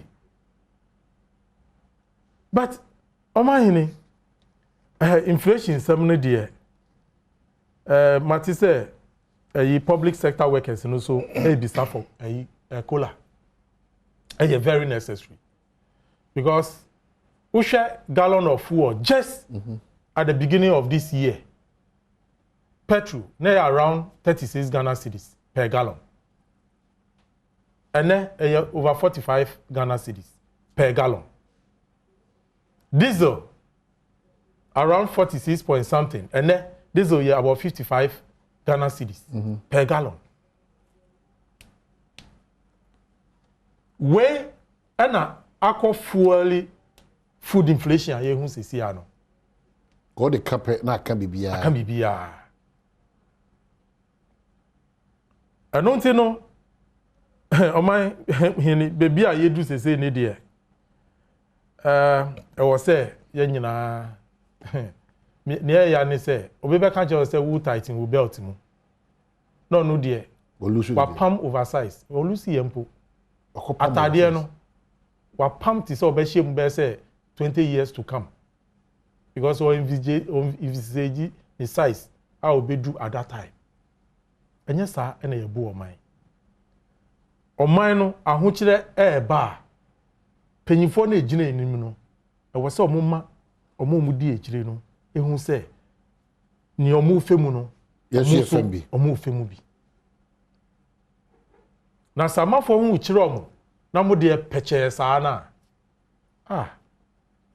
ya ana ekom wo yi omahini ekom di wa huntumi ndawo ana tinkiti bechiwo bibia be say nti ye best rabai no e ko munya de pa ankasa almost see by the end of the year no almost percent inflation e could be say 8%. Now 8% and that's 27.6 it's 3 times. That is over about 300% inflation. But or maybe so say inflation the idea na sa no muka. Na minim say NDC time there no inflation no. Enu na yedi. It was part of the indices, indicators anameboa. Enu de chira aban no na ho odin. Say aban no na ejuma na oye no eye papa na say kofom. Enti no say na nyama si iko no eya ahomti. Who say recently drivers no omu tutua tia ananye sana mo. Omu tia. Yes. Yeah. Omu increase omu first no. First no. By 20%. Yeah. Government could not do anything. Center no aye there. Cannot hold. How would this? Now the drivers, the state institutions cannot control the drivers. How would this? Akwaba. Is it a good morning? Half a book or there. Oh, half a day. And I'm half play. No, my BBA, yeah, the you start to call. Yeah, quite near Shas, 6 July. You bet Tia home, yeah, the new month for us. And new month for now for 100% of the cost. The road minister, because new month in paying for. Now, she came to Kenya. Now, yet maybe immediately somebody in total to Kenya so at the right time. Do you start? Asem papa. Yeah, quite also no. Your name will Asem papa. But is it a good morning? A very good morning. So which is around the Chadian man who paid the has a weekend year stands like a cow. Oh, say me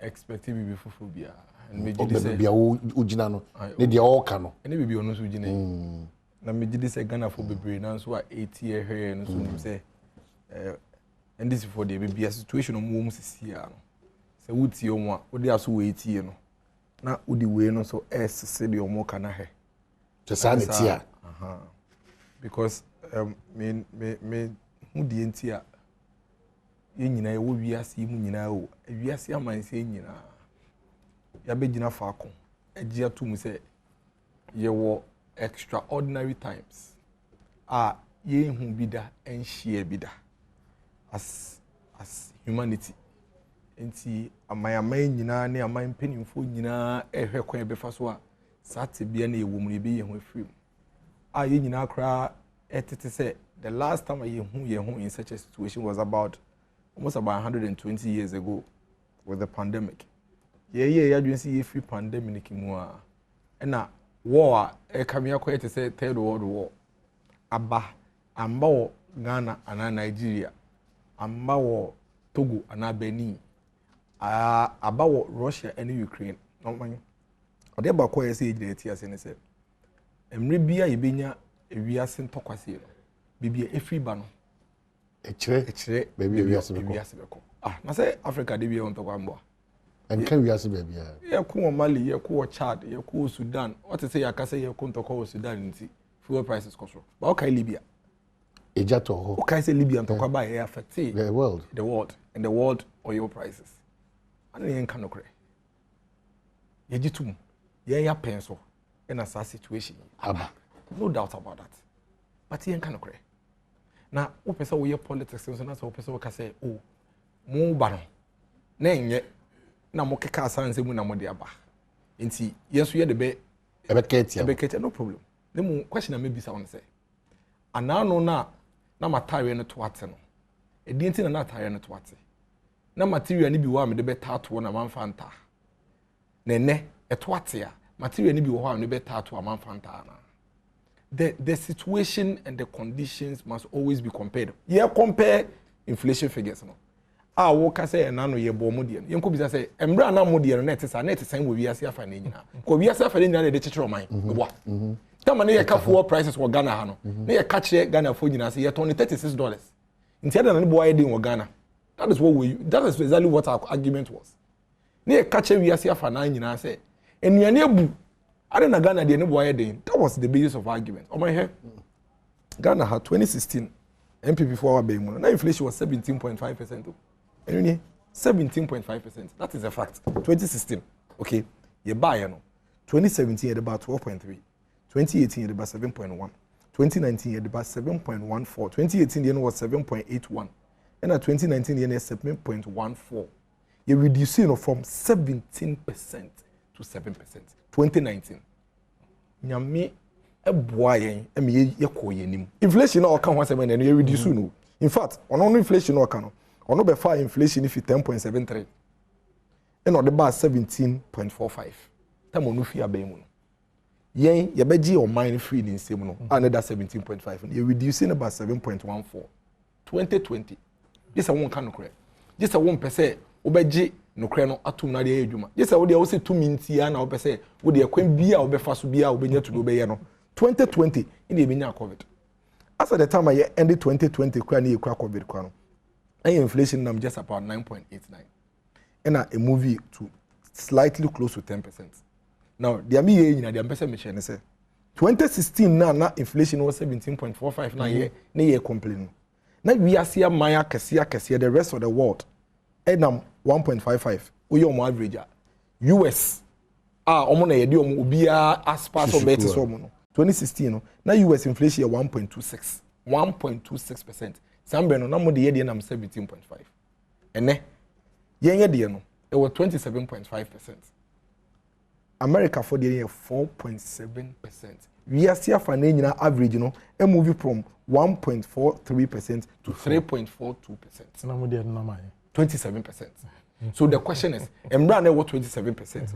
If we are see a na die nyina na 1% na move almost about 300% increase. Embra na mo ho na mo de no 17.5%. Na we are see a na die nyina. That is how you analyze the situation. Because we are saying, oh, Michelle. No, Michelle. Time na wo de na enye na na ye ka ho asem. Time na ye ka ho asem. Na we are afa na nyina de ere. It is saying because ye nyina humanity nyina dia to say since 2020 to the year 2022. We are afa na ya bra bon ye den enye the same na. Just wo de obetra TV so aka say ntesa. Na wo be ka che say ntesa, wo be fa ye free ha akwahe. Because we know we befa the benefit about 10 point, a little over 10%. Now they call 17.5%. And then you reduce from 17% to 7%. That's where we took the inflation from. Yeah, inflation 27. Please. I beg you. I'm trying to make it very sound argument. We should land where we are today. Landing on GH 27. That is where you should land. But landing what's the modern money and so. And I said, it's your Ghana. Any situation talk of inflation. NDC. Inflation. Exactly. This is so wrong. When you talk of a government, when in terms of inflation, why are there? It is the NDC. It is not true. It is not true. You're chatting this way. No. But you see, in 2001 when we took office, MPP, office, NDC inflation at 41%. 41.51%. 41. Why are we doing this to ourselves as a country? Hey, baby, agencies here and said the inflation situation in woman is problematic, a difficult matter. But NDC for should spare us their politics. You took our inflation to 41.51%. No, my name is You're not hearing anything about what he was trying to deceive. Please, he was trying to mislead the public. Say NDC are best inflation. My message is not true because in the year 2001. When MPP took office, and the year 2000 when MPP took office, inflation was 40.24%. 40 under the NDC. We reduced inflation from 40% to the time I gave office in 2008, at about 16.49%. And I'm more far from 16.49%, and Amujan was 17.45%. Please, let's do very. See, factual, propaganda. Propaganda. It's not about propaganda. But this is the fact. The reality. What you said was misleading. No, I will come to that. But you try to mislead the public. Say you are the best inflationary money. It is a lie. Complete lie. You don't go and choose a higher inflation target. Who tried a lower inflation? Let me can say who share government inflation. What you mean reducing inflation to the barest minimum? Please, it's the NDC. So you don't go and choose the higher one and use that one as your argument. Now, 2019, we moved the inflation from 17% to 7%. Unfortunately, in 2020, COVID caused inflation across the world to go up because production across the world affected. Inti ye penoma bebre and so COVID inti in you for into me nyuma me inti nyama no boy den o man side way is it a lie entro kache good ye gusu a ye manage situation na pe na work see ba bibia wiase aman se nyina edi ni dwa ewo nnuane mu ene adansie hu no ma ho Ukraine and Russia ene fango a ye de power bibia wo wiase war ye den ebesi wo to the extent say Russia nko a contribute almost about 11% of global oil. And America of all people, omo de enki nim say nkomo de omo economy de to survive bibia no. Omo krampo no they felt the shocks of the war in Russia. UK for the first time omo inflation almost a double digit figure. So what you say? And yen kwa na ye kan American president say Russia war no affect you. UK president say Russia war no affect you. Germany for complaining, Netherlands for complaining, Obia complaining. That is not a justification. But you see, there's a remedy. Me the make catch up by say, baby, you do no. Say, we are see a man saying go through this challenge. Now say you say no, we don't control entirely what happens to us there. A buying and head you my for. I say a bossy akra na ebe kwa kobo. Na say yedi bia ko musika no day. Because of my semester no pa. Na say phone you turn 20,000 Ghana cedis. Na say musika 25,000 Ghana cedis a metal. Ade eche ni ato so akọ 21,000 Ghana cedis. na me sika na ko 27,000 Ghana cedis a meto anamboa enti whilst the inflation is going up any ensem yen control ni bebree no yen pe kwa ebe fa so a ye bebo adwumayefo echi dom no mo han den ehia mo kakra. Whilst we are looking at this and fixing these serious issues for the people of Ghana, we should ignore all the falsehood and all the propaganda by the NDC. Omuntumi yankomo nje ndu baby eja edu ye no. Oman way was on the right path between 2017 and 2019. The figures supported. But for COVID and the war. That is fact. That is fact. That is fact. Untumi nwane mfiri ho. That is fact. Enti the remedy is say dwane firi ho de na moye. Because mako share bibia da no, which is a reality that mako share which is a reality that ampa untimi ntwu free COVID on that. Untimi ntwu free Russia and Ukraine on that. Enti ye ntimi ntwu hu free say ye say ye ntimi fa ye ho nto so bibia da no. E de na o man na gaza bo o man for no ho ban. He go other countries ah. When you say COVID buy no. Other countries some freeze payment of salaries for some certain months. Yes. Which country? If you go to the Scandinavian countries, if you go to the Scandinavian countries, that too much to boss.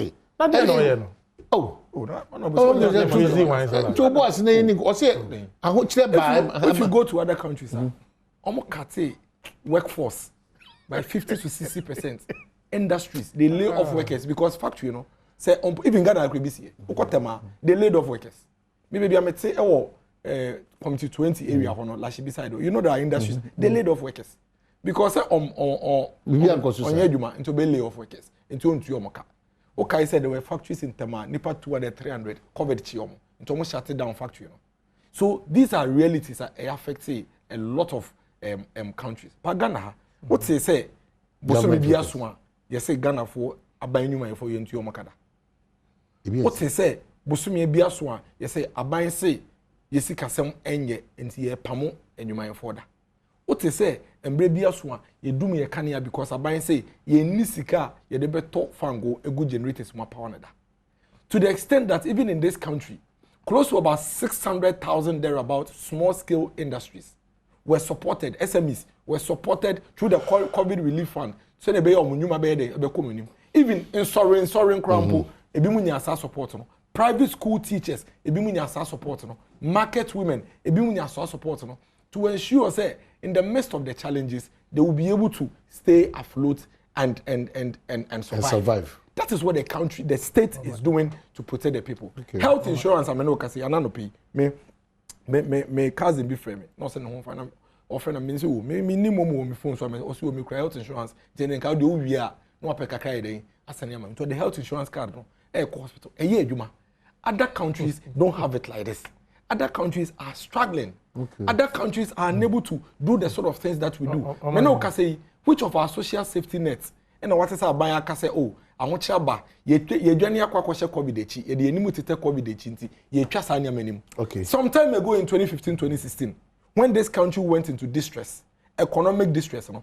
Ye freezy we friend say public sector employment. Ye social safety nets be to say allowances say dem ehia for emba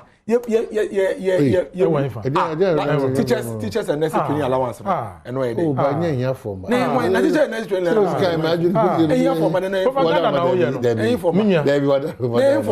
Ghana for this year me the loan e University of Ghana no but me the loan e ko me nya loan na me ka asem cho say ye di loan free me nsemu anka me government me oda ba yen say entimi nya the credit say here for na why yen say onye ni bu abetuma ko school it's a simple question because you see if you take the allowance off if you take the allowance e won who susa so here for men to be in school there be now they no be dem go school there be and unyi yen da won here for buburo almost na make buburo o hono ma abusua bi di here buburo ake jai kama me ka say me cho me say 80% of a year for man.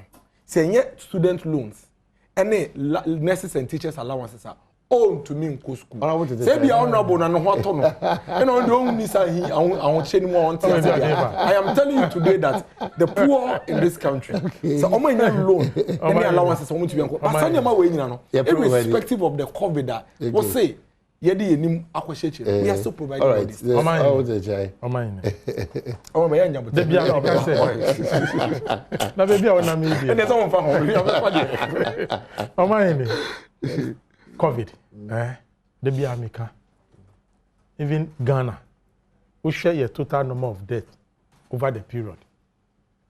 It is a Western country, ni one day, death or record here. Boy. Nti ye ka COVID hun sema. I am fire hun to the Western nations. What they went through. No mumpo no the rate at which are na nipa ewu no. They have safety nets for their people. Mm-hmm. Yaka omu shede mu no ye ti omu hu ka ana meboa. That was what they were doing.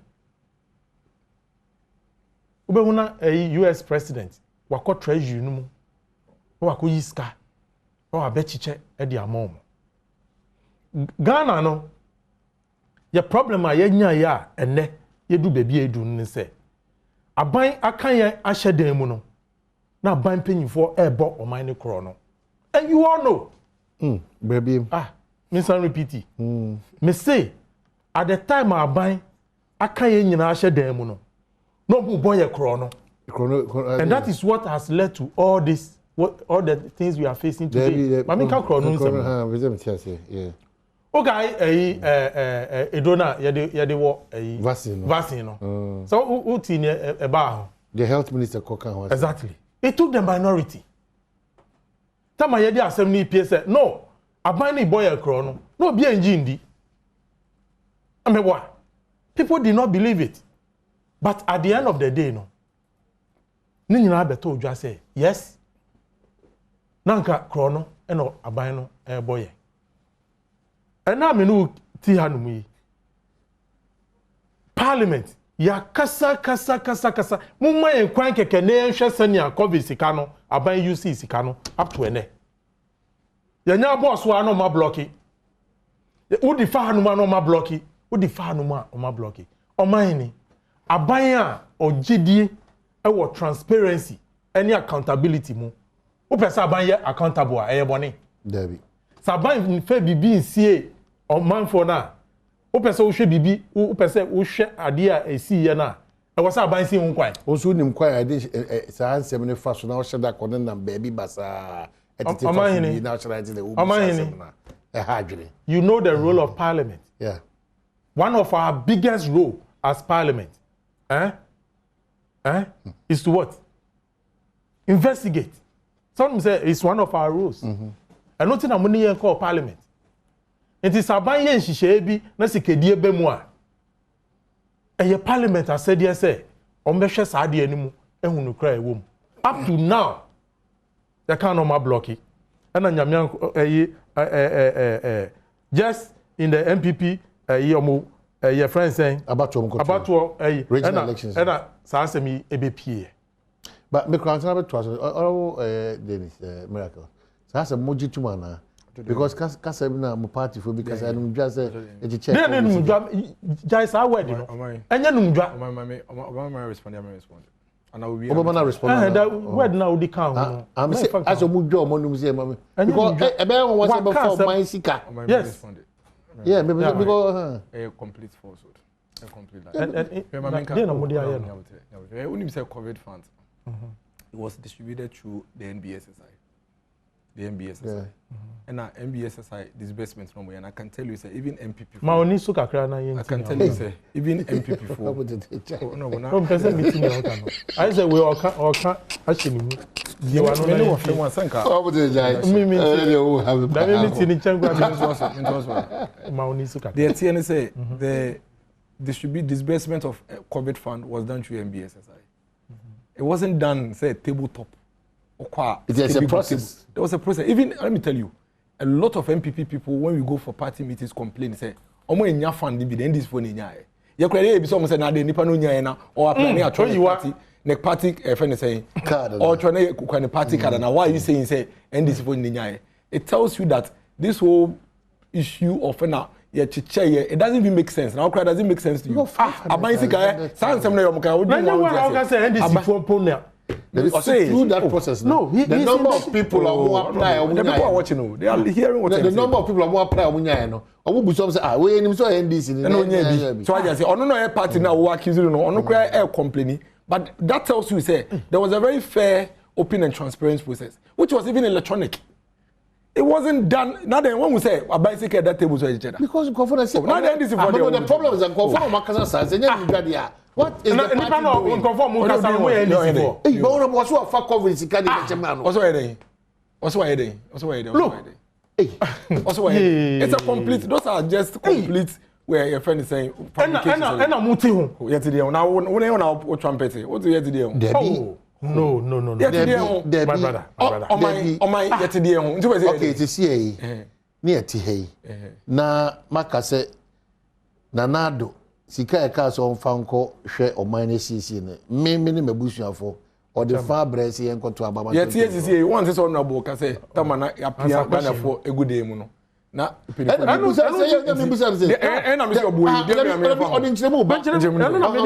but when the I make a chlorable Debbie, doesn't make sense. You Kazaka Saka can say, you are not for the Kazaka and Yakasabia Keke. Not there, and Yanko will be a what children call for and how much each of them had. Was it a year? Why? Because I am Trudy. I am Trudy. Why? Omahini, send me. Me koka sa seminar. Aka baby amiti on. Hey. Na wane kai. Me say wane kai, wo ma me sansa na wane kai. Well, brother, we so party for. Why? Baba to party for. Ti so senka nipa ne te ho ana. Nti me say why nti. Nipa ko ne ma hwe so da so te ho ana so nti why. Kan nipa ko e wane kai party for no why. Ne hwe so te ho ana nti wo ana ne locus square dey. So he's been punished. Sign of person. Dey bia na ne locus square dey. E bia ne locus square dey. What do you say? You call internal election? Yeah, until you the way the jobs they do. You call elections, sir. So call if you normally internal elections. Yeah. Oh, all of a sudden, the same person gets here. He has not listened to what has gone on. What has gone on? You have not been able to tell us what has gone on.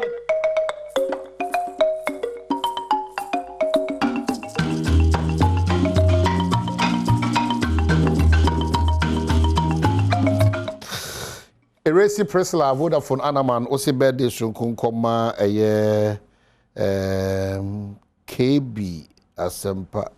Hey, Eresi Sabrebi. Yemre a conversation so. Oh, the chai. LGBTQ. Bill. So the only say what say see who's all can say be. You see? Omahini. What can you? Oh. Don't say, and Adebakwa a year me then say the leadership no of the minority no. Omweni eda adie so. Because me no minim say yanhwe ye a ye be ye delay 30s. Say parliament term of this parliament endia. Nyaya ye ni nyina no ahyiegu. Until the next parliament no I was say we sambre and best starting process ni biom. And no kwan so and a majority for no omuni fa no. Omahini bill bi aba parliament a per year you know within 3 months. Within 3 months no was say sa bill no yitumi eye ho adwuma iwie. Nti aban di bill ba won say go through the various processes. Now, me no, near chairman of the committee, no, no. Mwa, the chairman of the committee. Mwa MPP as a government. Because LGBTQ bill no, Ghana 4% ye passes idea no into law. Into no, send our marshal da mu twi omunasi in terms of facilitating the work of the committee, you know. Nyanopemi can't chair the chairman of the committee. Honorable Anyimedu ne say, MPP as a government, if this bill do not see the light of day, Omayini, tama me ba parliament room. Na bill bi wo hono mo. Ghana Maritime bill. That's our bill, no. It deals with pollution. Oh, senya ye pono senya si be protect ye pono. Senya si be protect omo ye adwuma wo pono so. Ehun susu aso embre ye asoman. Because anytime there is oil spillage, you know, yen na ye be suffer because enama and as a living things wo yen you know, omuna ombe suffer. And yen so no ye need technology na ye di cleaning sa nyama no. Into sure in other Western countries, you know, when you spill, you pay heavily for it. Na Ghana, na salo ni ye ni bi wo no. Na bill no about parliament, 2 different parliaments. He couldn't see the light of day. Yaba parliament, this bill no about ye nchen. Look, who person we are there na obeye. This is only interest e wa de nimu. Hwe wo hwe sa bill na omahini esunse. Hu ne kra wa committee no mo ankasa because you have to go through it line by line. Also first stakeholders. Omahini, in our time, because we were determined to ensure that law is passed for government to protect us as a people on our high seas, on our waters in Yamanyamano. It didn't take us 3 months. And now the government is benefiting from that law. Into your best me beginning assembly by Penamisi, Omayene, this is what the MPP are going to do. And no better no. But Ghana for say, sa type of lifestyle no, and ya dear, ye be for aso. Into your best MPP are buying. Say, me person me use word no TV so me ferry cry. Me can watch him say because of more share so or some who are the cry me children. But mu ye duma me. Interesting. Eh. Like a wrap up na fi enko. Mama na twaso. So say mu ye du. That's all Friday interesting. My me that say. I think that this anti-LGBTQI bill parliament assembly. Parliament assembly. Ghana. No, also my simple. When I say simple, when I say parliament assembly. No, what? Hey, but the miracles one man no simple as our mumu. No one man no simple our mumu anyway. Also quite a parliament assembly. Do we do yentiha and a parliament irrespective of omo challenges omo pass miracles yakesi. I am expecting say this me dey to cry as issue abepio parliament mbraba bedu mo ho e wo fi kesi mu a montena se na kwan bia mo be fa so mo be pass this ambra way na Ghana for yen hwato yen mo pass me I am completely against this LGBTQ item without any reservation. Aden o man ya etimi kura yi o man ya etimi e catch no call for the show. Oh please see mo dey bibia parliament no baba o man you see say mo we na ya na honorable, you are interrupting me too much. Many are okay there. Oh, but it's unfair. Okay, say mama kasa. What kind of much? Oh, yeah. It's meant to us what? And I mean, jamo. Meant to us. Miracle. It's oh my. Oh my God. Oh my God. Oh, what is here? Yeah, boy, it is. I don't person be answer. Oh my kasa. Oh my. No, say back no. On page na nim kasa. Oh my yimu kura mpo no. Yemu bi wo ha say ye amamre aware mi nukura yenye. Yeah. Yemu bi wo ha niam bebre wo ha yenye. Emra bebre si ya no kwan niam bebre mu. Ndi na say parliament matter no. Debi enti parliament nhwe. Na ni minim yomo ye den. Omo pass. Ade abeda mo parliament how many months ni? Mo parliament. Oh, say na wo ka say. Happy birthday. Felix Maxima KB. Asempa Ejam Dugan. Hey. Any back no. Anyway, and Felix Maximin KB Asempa Ejam Dugan. Hey, Agway.